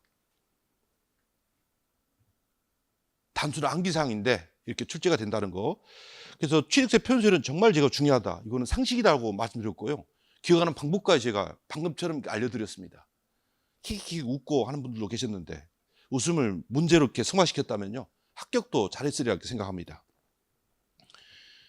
그 다음 토지 취득 후 공장 신증설 시 취득세 중과세 요건, 그리고 공장용 건축물 재산 중과 요건, 취득세 중과편에서 제가요 한 번쯤은 이거 취득세랑 비교해야 한다고 생각하면서요 도표를 이렇게 정리해 드렸습니다. 충분히 이것도 답안을 정리했다면 쓸 수 있겠고요. 2, 3년도 가장 크게 판례를 응용한 시험 문제가 명신탁으로 취득했을 때, 타인 명의를 빌려서 부동산을 취득했을 때 명신탁이 3자간 등기 명신탁이 있고 계약 명신탁이 있습니다. 이에 관한 시험 문제로서요 2, 3년도 20조로 출제가 되었습니다. 최근 3년 내 출제된 문제 가운데 판례를 가장 크게 응용한 문제가 바로 이 명신탁 관련된 취득세 문제가 되겠습니다. 근데 이거는요 제가 기본 이런 식으로 설명드리고, 그리고 책에도 똑같은 어떤 사례 문제가 있습니다. 문제를 보니까 거의 제 기본서 내용을요 연도하고 숫자만 바꿔서 등장하는 인물만 바꿔서 시험에 냈지 않냐, 이런 그 느낌을 받을 정도로 유사하게 출제가 되었습니다. 판례를 응용한 사례 형태 문제다 할 수 있는데요, 이런 것들은 판례 문제라도 공부해야 되죠. 실질주의 취득이라는 개념을요 정확하게 알려준 전형적인 내용 판례가 이 명신탁 관련 취득세 문제였습니다. 2, 3년도 문제 시험 공부를 한 분들이요 이 문제는 정말 쉬웠다고 합니다. 왜? 워낙 그 기본 시간, 이론 시간에 공부가 됐으니까 충분히 득점을 할 수 있었습니다. 조세특례제한법 24년도 것 보니까요 영농조합법인입니다. 조특법 주제를 정리하면 한 100개 주제가 나오거든요. 100개 주제를 공부하면 할 주제는 다 공부했다 하는데 할까 말까 하는 주제가 바로 영농조합법입니다. 101번째 들어갈까 말까 하는 주제가요 영농조합법 문제입니다. 제가 기본 강의 시간에 자세히 공부를 할 수는 없지만 워낙 다른 주제가 많으니까 책에 있는 그림을 먼저 그려놓고 아래 나와 있는 법령을 그림 매칭시켜서 정리하고 가면 된다라고 했던 주제입니다. 영농조합법 문제가 출제가 된 게 거의 한 25년 지났나요? 아주 의외적인 문제입니다.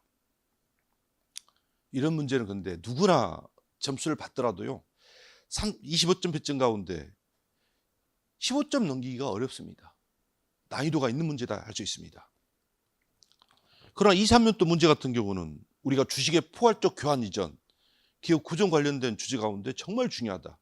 합병 분할 그 다음이 구종의 모습이 주식의 포괄적 교환 이전이거든요.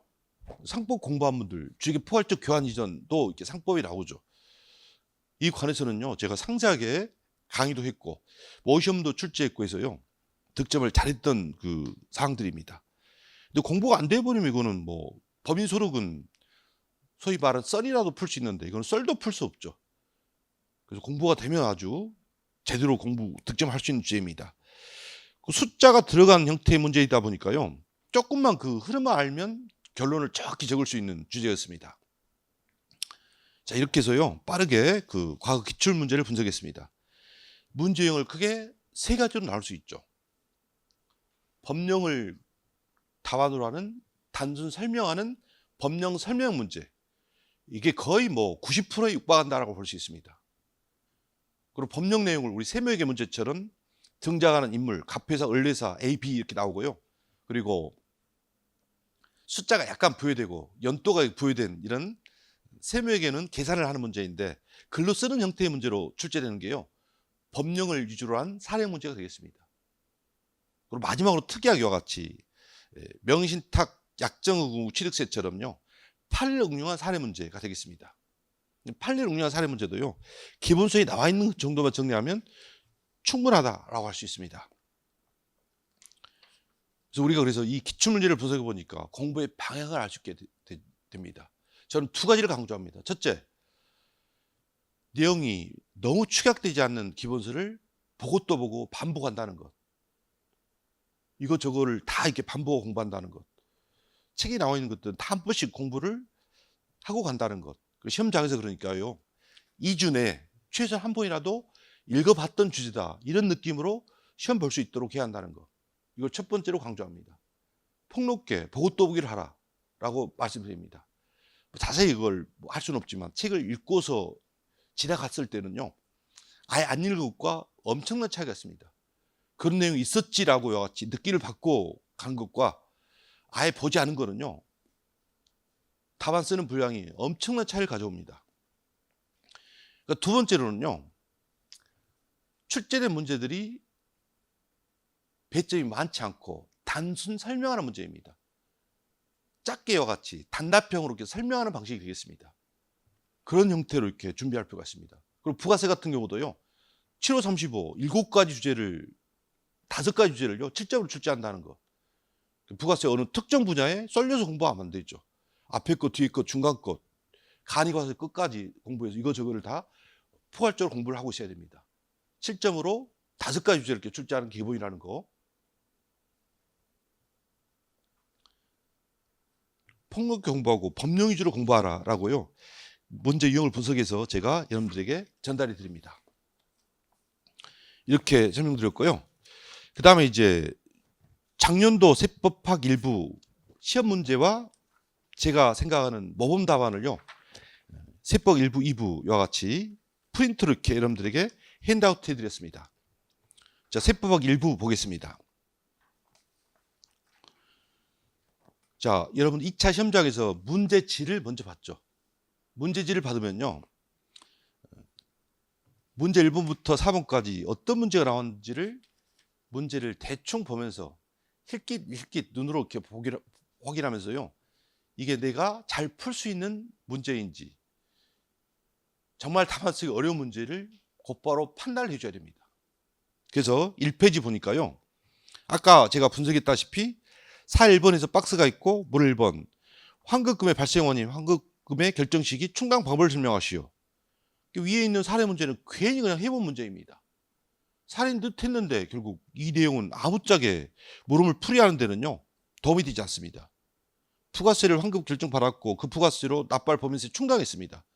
그랬다는 사례인데 물 1번을 막상 보면요. 발생 원인, 환급 결정 시기, 충당 방법을 설명하는 법령 위주의 단순 설명하는 시험이 되겠습니다. 그리고 사례 2번 그 박스를 해서요. 물음 2번, 3번 이렇게 나와 있습니다. 이거 보니까 다소 어렵게 느껴지네요. 평균적인 수험생들이 느낄 때 거기서 환급금은 설마 이럴지 몰랐어. 그리고 물음 2번, 3번도 쓸 수는 있겠는데 막상 제대로 쓰긴 어렵다라고 생각합니다. 난이도 상, 중, 하 가운데 한 중으로 구분합니다. 그 다음에 2페이지 가니까 법인세. 이게 물음 1번은 법인과 신탁지산 관련된 문제네. 내가 열심히 서브도 했고 기본 시간에 강의도 들었고 모시험도 봤어. 내가 쉽게 적을 수 있는 문제입니다. 난이도 하, 쉬운 문제다라고 판단합니다. 그 다음에 이제 3번 가보니까요. 아까 분석했다시피 문제 1, 2번은 국외산 양도세. 책이 있는 줄 아는데 정확히 쓰기는 어렵죠. 난이도가 어렵고 시간이 많이 걸리는, 써봐야 몇 마디를 못 쓰는 이와 같은 난이도가 높은 난이도 상이 되겠습니다. 그다음 물음 3번에 국외 진출세는 14점인데 이거 쓸 수 있는 문제네. 해보면 충분히 이걸 쓰겠다라고 생각하는 난이도가 아주 쉽고 빨리 쓸 수 있는 주제입니다. 이렇게 판단을 해야 되죠.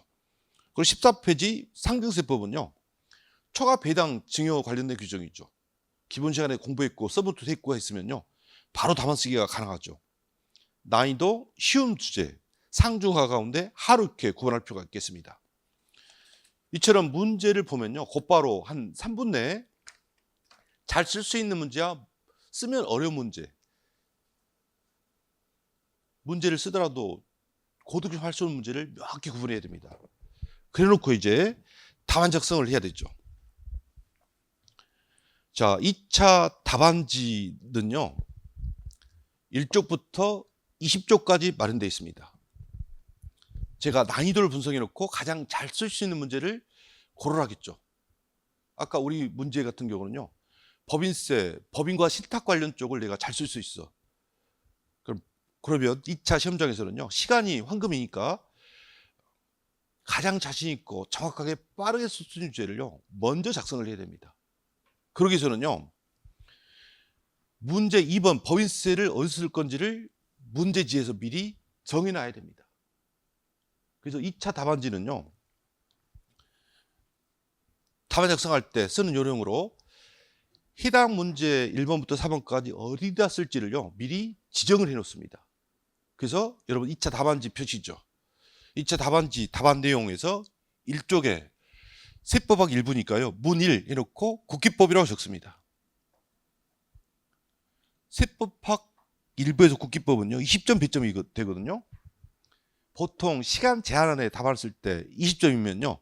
1쪽, 2쪽에 걸쳐 답안을 쓰는 게 정상적인 답안 분량이 됩니다.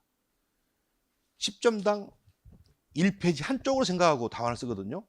문제도 있고 분석해야 되죠. 90분 안에 답안 작성을 해야 되죠. 그러니까 시간 제한 안에서 20점짜리 답안을 작성한다면요. 1쪽, 2쪽이 정상적인, 평균적인 답안 분량이 되겠습니다. 그런데 내가 국기법 내용을 너무나도 잘 알고 있어. 예를 들어 2, 3년도 문제 같은 경우, 사업 양수의 2차 납세의무, 기한 신고 같은 거 너무나 내가 잘 알고 있어. 그럼 어떻게 해야 되죠? 다른 문제는 어려운 문제가 분명히 있을 수밖에 없으니까요. 자신 문제를 풍부하게 답안을 적는 게 총점을 높일 수 있는 가장 좋은 방식이 됩니다. 그래서 국기법 20점이지만 나는 풍부하게 알고 있는 내용이 더 많으니까 1쪽, 2쪽뿐만 아니라 3쪽까지 답안을 작성했다라고요. 생각을 해야 됩니다. 그러려면 추가 여백이 남아져 있어야 되죠. 남겨져 있어야 되죠. 그래서 국세헌법은 1쪽, 2쪽이 20점이 맞는 분량인데 3쪽을 추가 답안 작성을 위한 스페어 페이지, 여분의 페이지라고 정의할 수 있죠. 스페어 페이지로 남겨둡니다. 1쪽, 2쪽, 3쪽이니까 국세헌법을 위해서 할당된 지면이다라고 생각하면 되겠습니다. 1, 2, 3쪽을 비워둔다는 거죠. 그리고 3쪽은 국기법의 이제 마지막이고 4쪽이 법인세 문제를 시작하는 곳이 됩니다. 모든 문제는요. 해당 쪽의 첫 번째 줄에 시작합니다. 비록 국세헌법 답안 작성이 3쪽 상단부에 작성하고 끝났다 하더라도요. 바로 아래쪽에서 법인세 문제 2번 이렇게 시작할 게 아니라 4쪽 첫 번째 줄에 시작하는 게 바람직합니다. 그래야지 문제 1, 2번 어디다 적었는지를요. 채점하는 사람이 곧바로 알아차릴 수 있습니다.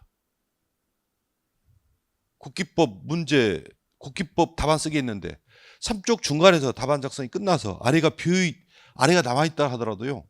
비워둔 채로 그냥 지나가고 4쪽 첫 번째 줄에서 법인세법을 시작합니다. 미리 그러니까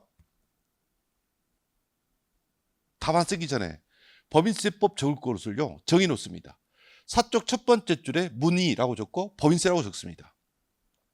30점 배점이니까 4쪽, 5쪽, 6쪽이 정규 법인세 분량인데 7쪽을 여분의 표지로 남겨둡니다. 소득세가 이제 8쪽 첫 번째 줄에 작성이 되죠. 30점이니까 8쪽, 9쪽, 10쪽이 소득세법을 위해서 할당된 지문인데 또 실수할 수도 있고 하니까요. 추가적인 답안 작성을 해야 할 것이 필요하죠. 11쪽 그러니까 추가 답안 작성을 위한 스페어 페이지, 여분의 페이지로 남겨둡니다. 추가 답안 작성을요. 16쪽, 17쪽에 작성할 수도 있죠. 그러면 채점하는 사람이 채점하기가 복잡해집니다. 소득세법 8, 9, 10페이지 적어놓고 추가 답안 작성을 11쪽에 바로 해놨으면 이어서 그냥 읽어보면 채점이 되는데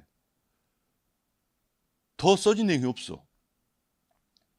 그럼 소득세법 채점을 다 완성했죠. 이 답안은 30점 만점 가운데 15점이라고 채점이 끝났습니다. 끝났는데 알고 보니까 17쪽에 컨티뉴에서 소득세 연결해서 답안을 더 적어놨어. 그럼 왕짜증이 있죠. 이미 소득세 문제 채점을 다 끝내놨는데 추가로 여기다 답안을 작성해놨어. 그럼 채점을 해줘야 되죠. 해주는데 마음이 좀 꺼림직하겠네. 채점하신 분을 편하게 만들어줘야 되죠. 그 15점 아니고 그 점수를 추가로 줘야 하는데 3점 줄 거를 2점 줄까 1점 줄까 이렇게 고민해버립니다. 그거보다도 그러니까요. 10쪽 이어서 추가 답안을 11쪽에 적어놓으면 막보로 이어지니까 채점도 편하고요. 그리고 수험생도 혹시 내 답안을 채점했을까? 문제 3번을 추가로 17쪽에 약간 적어놨는데 그걸 채점했을까? 학교에서 발표할 때까지 고민이야. 채점하신 분이 그 17쪽을 문제 3번 내용 일부러 보고 채점했을지 이런 불안한 난을 벌이게 됩니다. 그럴 바에 답안 작성할 때 그런 오류가 없도록 그런 어떤 우려가 없도록요. 11쪽을 소득세법을 위해서 할당된 페이지로 이렇게 남겨둡니다. 그다음 상증세법은요. 12쪽 첫 번째 줄에서 상증세법 쓸 그 지면으로 할당합니다. 20점이니까 12쪽 13쪽이 추가 12쪽 13쪽이 상증법을 위해서 할당된 지면인데 추가 답안 작성할 곳을요. 14쪽으로 적습니다. 근데 실제 답안 채점해 보면요. 8쪽에서 9쪽을 적고 그냥 끝나는 경우가 많습니다. 80%가 그렇습니다. 그 정도만 적더라도요. 70점 맞는 데는 전혀 지장이 없습니다. 분량보다 그러니까 무슨 뭐가 중요하죠? 출제자가 묻는 내용에 맞게 답안을 작성해. 이게 중요합니다. 아무리 내용이 많더라도 물어보지 않은 말을 작성했다면요. 득점을 높일 수가 없죠. 근데 이제 추가 답안을 작성하기도 하고 중간에 실수를 할 수도 있으니까요. 여백으로 14쪽까지 이렇게 작성을 하면 되겠습니다. 그래서 제가 이렇게 문제 1번은 1쪽, 문제 2번은 4쪽 첫 번째 줄, 문제 3번은 8쪽 첫 번째 줄, 문제 4번은 12쪽 첫 번째 줄하고 이와같이요. 미리 정해놨습니다. 그랬더니 아까 문제를 분석했더니 어느 법이 가장 쉬웠다? 내가 느끼기에 법인세가 가장 쉬웠어. 그럼 국세윤법 앞에 있는 1쪽, 2쪽, 3쪽의 지면을 버리고요. 문의에서 물음을 해놓고 법인과 신탁 재산 관련된 답안을 이렇게 먼저 작성합니다. 법인세를 꾸역꾸역해서 답안을 잘 작성했어. 그래서 30점 가운데 한 20점 정도는 충분히 득점했으면요. 성공이죠. 그리고 나서 이제 다른 주제를 보니까 소득세 가운데 국외 양도세는 쓰기 어려운데 국외 전출세는 잘 쓸 수 있어. 소득세가 30점인데 국외 양도세 내용을 한 페이지 반 정도 남겨놓고요. 한 페이지 반 정도 남겨놓고 그쪽 하단부 쪽에서요. 국외 전출세 답안을 작성합니다. 물음 1번이 비워졌더라도 물음 2번을 이와 같이 아래서 쓰면요. 해당되는 그 문제 3번 안에서 답안을 쓰겠으니까 당연히 그 형식에 맞게 답안을 쓴 셈이 됩니다. 그리고 더 쓸 답안은 뭐냐 했을 때는 초과 배당에 대한 그 증여세가 자신 있어. 다른 것 제끼고요. 초과 배당한 증여세 20점 가운데 한 16점 득점하는 생각으로요. 12쪽, 13쪽 내용이 더 풍부하면 14쪽까지 답안을 이렇게 작성합니다. 그래 놓고 이제 잘 풀리지 못했던 거 빨리 쓸 수 없었던 주제를 이제 남은 시간에 최선을 다해봐야 되죠. 국세연법이 이제 모든 지식을 총동원해서 답안을 작성합니다. 발생 원인은 과한업금과 환급세기지. 이거 적고요. 그다음 환급 결정 시기는 과한업금 환급세액을 있으면요 즉시 결정하게 되죠. 충당 방법은 개요상에서요 필요적 충당, 임의적 충당이 있죠. 그 충당 순서가 체납된 국세 등부터 먼저 충당한다는 게 있고요. 충당이 됐다면 충당이 됐다는 뜻을 통지합니다. 이런 내용으로 작성합니다. 그럼 물음 2번에서 모르더라도 쓸 수 있는 자신감이 있다는 자세로 쓰면 정답이 되는 게 물음 2번이죠. 이신청서 서식을 갖추지 않았더라도 해명 과세 자료 제출서 내용이요. 이신청의 취지 내용이 이렇게 담겨 있다면 그 또한 이신청의 일종으로 볼 수 있다는 거. 이런 내용으로요. 답안을 이렇게 작성합니다. 그리고 이제 남는 게 이제 소득세 국외 양도세 내용을 답안 작성합니다. 근데 공부할 때 기억나는 게 있어. 국외산 양도세 납세자는요. 모든 거주자를 대상하지 않고 양들 현재 몇 년 이상, 5년 이상 주소구소를 둔 거주자한테 한정하죠. 그런 내용을 이렇게 추가로요. 있는 지식을 총동원해서 답안을 작성합니다. 그리고 나니까 이제 시간이 한 10분밖에 남지 않았어. 남은 시간 동안에 못 쓰는 주제 이제 더 찾아서 작성해야 되죠. 법인세에서 아까 해산 시 남아있는 관합부세 어떻게 처리할 건지 이런 내용들을요 추가시켜서 90분이 딱 끝나는 순간까지 답안 작성을 계속적으로 할 필요가 있습니다. 자, 이렇게 해서요 이런 내용으로 답안 작성하면 되겠습니다. 제가 첫 번째 강구하는 거는요 답안지에 문제 1번부터 4번까지 순서대로 답안에 표시가 돼 있어야 됩니다. 답안 작성을 어느 것부터 먼저 할 건지는 뭐로 결정한다? 가장 자신 있고 빠르게 작성할 수 있는 문제부터 먼저 작성합니다. 근데 답안지에 표시되는 문제는요 순서대로 표시가 돼야 되죠. 일반적인 사람들은 문제 1쪽이 시작하고 일반적인 사람들은 문제 2번을 4쪽이 시작하고 하니까 나도 그 내용에 맞게요. 어디서 답안을 쓸지 그 지정된 장소는 있어야 되죠. 근데 답안 쓰기 할 때는 실제는 쉬운 문제부터 자신 있는 문제부터 답안 작성한다는 거 이걸 강조해 드립니다. 그러기 위해서는요 1번부터 4번과 어디다 답안을 쓸지를 미리 할당해 놓고 갑니다. 첫 번째 강조해 드릴 거예요. 두 번째는 여러분 2차 답안지 보면요 테두리 선 있고 그 안쪽으로 1cm가 되는 안쪽에서요 위에서 안으로 점선이 이렇게 수직으로 그어져 있죠. 저는 그거를 파란 선으로 그어놓고 있습니다. 파란 선을 이렇게 출지당구에 그린 이유는요 파란 선에 맞춰서 글자를 적으시오 라는 뜻입니다. 즉 좌측에 정렬된 답안을 작성하라는 뜻입니다. 물론 새로운 문단을 시작하면요 한 글자 들여쓰기를 하죠. 그런 식인데 뭐 이런 것까지 생각할 수는 없으니까 이런 건 하지 않습니다.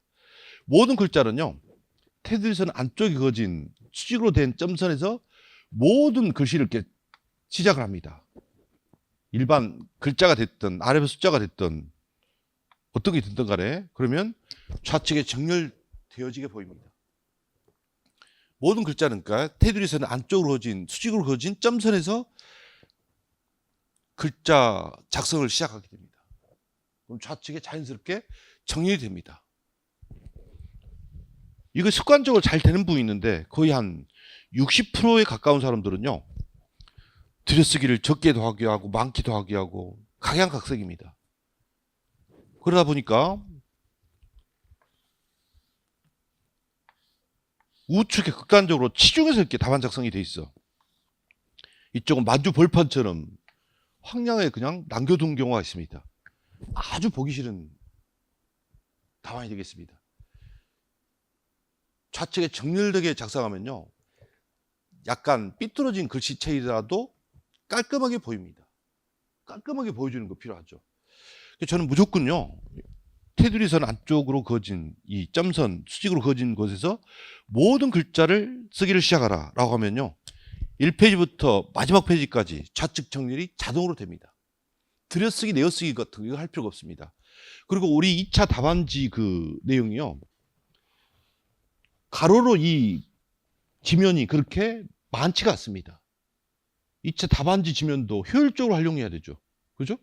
그러려면 좌측부터 테두리선에부터 글씨를 쓰기를 시작해야지 우측으로 이 지면을 효율적으로 활용할 수가 있습니다. 좌측에 정렬되게 답안 작성한다는 거, 이거는 뭐 출제하고 채점했던 분이 2차 그 시험장에 출제를 하고 채점까지 하고 난 후에 개인적인 평가 내용으로요, 이 말을 꼭 하고 있더라고요. 제발 수험생들아, 좌측에 정렬되는 답안을 작성하라. 꼭 이거 강조한다라고요. 채점하고 나온 후에 출제평으로 이렇게 작성된 내용을 이렇게 봤습니다. 좌측에 정렬되게 작성할 필요가 있습니다. 그리고 이제 답안 작성할 때 셋째, 거체할 경우가 생기죠. 우리 시험 당국 그 답안 작성 요령 그 노란색 보시죠. 노란색 그 표지, 노란색 그 표지를 보면 표지 안쪽에 답안 작성 시 유의사항에서 겉표지 바로 안쪽에 왼쪽에 있는 거, 답안 작성 시 유의사항에 가나 다라가 있습니다. 다의 채점사항이 있고요. 채점사항 가운데 1번, 2번, 3번, 4번, 5번, 6번을 관심 있게 봅니다. 5번, 답안 정정 시에는 두 줄 긋고 다시 기재하라 이겁니다. 예를 들어서 수정신고에서 수정이라는 글자를 적었는데 이게 수정이 아니라 기한 후야. 기한 후 신고서야. 그러면 수정이란 말을 없애고 기한 후 신고란 말로 고쳐야 되죠. 그러려면 이 글자를 두 줄로 예쁘게 살포시 그어라 이거죠. 자, 이렇게 하는 방법도 있고, 또 하나의 방법은요, 수정 테이프를 활용합니다. 문구점에서 여러분들 요즘 문구점이 거의 없으니까 다이소 같은 데서요, 수정 테이프를 팔죠. 글씨를 적어놓고 여같이 수정 테이프를 여같이 찍 그으면요, 하얀색으로만 글씨가 이렇게 덮어지죠. 그럼 그 위에다가 이제 수정이라고 이렇게 글자를 적거나 기한 후라고 이렇게 적거나 이렇게 합니다. 어느 것이 더 깔끔하냐 했을 때는요, 수정 테이프가 훨씬 더 깔끔합니다. 2차 수험생들 항상 뭐와 친숙해야 되죠? 2차 답안지가 항상 내 책상에는 놓여 있어야 됩니다. 그러면서 우리가 훈련할 때 글자를 잘못 적거나 숫자를 잘못 적거나 할 수밖에 없으니까요, 수정 테이프를 활용합니다. 수정 테이프 찍해서 숫자를 바로 고치게 하거나 글자를 바로 적거나 이걸 연습할 필요가 있습니다. 바로 되는 거는 하나도 없죠. 수정 테이프를 활용하는 거를요, 습관할 필요가 있습니다. 수정하는 방법까지 알려드렸고요. 그 다음에 출제 당국에서 답안 작성 요령으로 준사항은 반드시 지켜줘야 되죠. 일반 사항에서 2번에 각 문제 답안 작성이 끝났으면 바로 옆에 한 글자 뭐라고 써라? 끝, end, 끝이라고 적습니다. 국세훈법 물은 1번, 2번, 3번까지 답안 작성을 다 마쳤습니다. 그럼 줄을 바꿔서요, 끝이라고 적습니다. 끝이라고 적어놓으면요, 이하에서는 나는 문제 1번에 대한 답은 더 작성하지 않았음을 알려주죠. 채점하신 분으로 하여금 여기까지 채점을 완성시켜주세요라는 메시지입니다. 문제 2번도 마찬가지, 3번, 4번도 마찬가지. 해당 문제 작성이 모두 끝났으면요, 끝이라고 적습니다. 그리고 문제 1번부터 문제 4번까지 모든 문제 작성을 다 완성했어요. 그러면 이 아래쪽에서는 내가 답안을 더 작성하지 않았다라고 표시를 해야 되기 때문에요, 네 글자 이하 여백이라고 적습니다. 이렇게 하라고 한 사항은요, 꼭 준수를 할 필요가 있습니다. 이런 내용으로 답안 작성을 해주시면 되겠습니다. 그리고 답안 작성을 쭉 했어. 한 줄, 두 줄, 세 줄, 네 줄까지 뚝 작성했는데 알고 보니까 이걸 내가 이런 내용이 아닌데 잘못 답안 작성했습니다. 한 글자 두 글자가 아니라 어찌 보면 한 문단이 답안 작성이 잘못됐습니다. 이럴 때는 대각선으로 X표를 칩니다. 그렇게 하는 이야기가요. 거기 일반 사항에 그런 내용이 이렇게 나와 있죠. 채점사항이네. 채점사항 6번에 나와 있네요. X표를 하기 바란다 이렇게 되어 있습니다. 답안 그 내용에 몇 줄 정도가 전체가 잘못됐을 때는요. 대각선 X표를 이렇게 칠하고 되어 있습니다. 이렇게 해서 답안 작성 내용까지를요. 이렇게 잘 알 필요가 있습니다. 분명히 잘못 작성했는데 이걸 남겨두면 채점하는 사람이 이걸 정답처럼 생각해 버리죠. 이 사람이 쓴 답안으로 생각해 버리죠. 틀린 말을 적었네? 라고 점수를 하나도 주지 않게 됩니다. 이렇게 수정하는 것도 깔끔하게 할 필요가 있습니다. 근데 그렇게 하지 않고 그냥 검정색 볼펜을 그냥 진하게 표시해버려요. 이게 한 번만 있으면 괜찮은데 땜빵이 10군데 이상 있으면 이렇게. 그러면 채점하다 보면요. 아주 눈에 띄게 보기 싫습니다. 수정하다 두 글자를 두 선을 긋거나 수정 테이프를 활용해야지 저렇게 검정으로 이렇게 칠해버리거나 하면요. 아주 보기 흉하다는 거 이거 알 필요가 있습니다. 이렇게 해서요. 답안 쓰는 그 요령까지 설명드렸습니다. 이거는 형식적 측면이 되어 있고요. 내용적 측면에서 보면 제가 나눠드리는 그 프린트에 2차 답안 작성 요령에서요. 네 번째 내용적 측면에서 마지막 페이지에 나오죠. 마지막 페이지에 첫째, 문제를 잘 읽고 출제자가 묻고자 하는 바를 파악해야 됩니다. 뭘 이 사람이 출제했는지 이거를 잘 파악해야 됩니다. 묻지 않는 내용을 쓰는 거는요. 득점되지 않을 뿐만 아니라 시간 낭비가 됩니다. 그걸 물음에 써야 할 것이 몇 가지인지를 파악해야 됩니다. A와 B를 쓰고 C까지 설명하시라고 했으면요. A, B, C라는 그 써야 할 내용의 목차를 1번, 2번, 3번이라고 씁니다. 그래야지 A, B는 잘 작성했는데 C를 깜빡하고 A, B, C 쓰다가 A, B를 작성하다가요. 놓치는 수가 있습니다. 그리고 답안 작성할 때는요. 목차를 미리 구성합니다. 근데 요즘은 뭐 단답형이다 보니까요. 써야 할 요와 같은 내용들은 바로 뭘 써야 할지가 나오죠. 그리고 2차 그 답안지에서 목차는요. 가장 합리적인 목차는 물음에서 따옵니다. 물음에서. 거기서 환급금의 발생 원인이 있으면 1번 발생 원인, 두 번째 환급의 결정 시기라고 했으면 2번이 환급 결정 시기, 충당 방법을 적으랬으면 3번이 충당법, 방법 이렇게 나와야 됩니다. 목차는 큰 목차를 아랍의 숫자로, 그 다음 목차를 양가를 1번 목차로, 그보다 적으면 반가를 1번 목차로, 그보다 적으면 동그라미 1, 2, 3 목차로, 그보다 적으면 동그란 기역번, 니귿번, 디귿번 목차로 이렇게 저는 패턴화 시키고 있습니다. 제 교재도 그렇게 하고 있죠. 이걸 정형화 시킬 필요가 있습니다. 어떤 분들은 로마자 목차를 이런 걸 쓰기도 하는데요. 쓰기가 귀찮지 않습니까? 로마자 목차는 큰 목차, 아랍의 숫자 목차, 그보다 적은 목차가 양가로 1, 2, 3 목차, 그보다 적은 목차가 반가로 1, 2, 3 목차, 적은 목차가 동가로 1, 2, 3 목차, 그보다 적은 게 동가로 기역, 니은, 디귿 목차 이렇게 작성하면 되겠습니다. 가지수가 있을 때는요. 가지수를 이와 같이 동그라미 1, 2, 3 해서 적어주는 게 바람직합니다. 그리고 사례 형태 문제는요. 문제를 잘 분석해야 되죠. 그리고 배점에 맞게 답안 작성을 해야 됩니다. 아까 4점짜리 문제 난구 봤죠. 해명 자료 제출이 이신청 서로 볼 수 있는지, 이신청을 볼 수 있는지 배점이 4점밖에 안 됩니다. 아무리 많이 답안을 잘 작성하더라도요. 최대 얻을 수 있는 점수는 4점뿐입니다. 4점짜리밖에 안 되는데 오버를 합니다. 막 10점 입력하면서 답안 작성해봐야 쓸모가 없죠. 배점에 맞게 그러니까 답안 작성을 해야 됩니다. 그 내용이 얼마밖에 안 되는데 이게 무려 20점으로 배점이 돼 있어. 그럼 어떻게 해야 되죠? 알고 있는 내용을 부풀려서 풍부하게 답안 작성해야 됩니다. 물음에 따라서 내용을 압축도 해야 되고 배점이 많아지면 부풀리기도 해야 되고 해야 됩니다. 배점에 맞는 내용으로 답안 작성할 필요가 있습니다.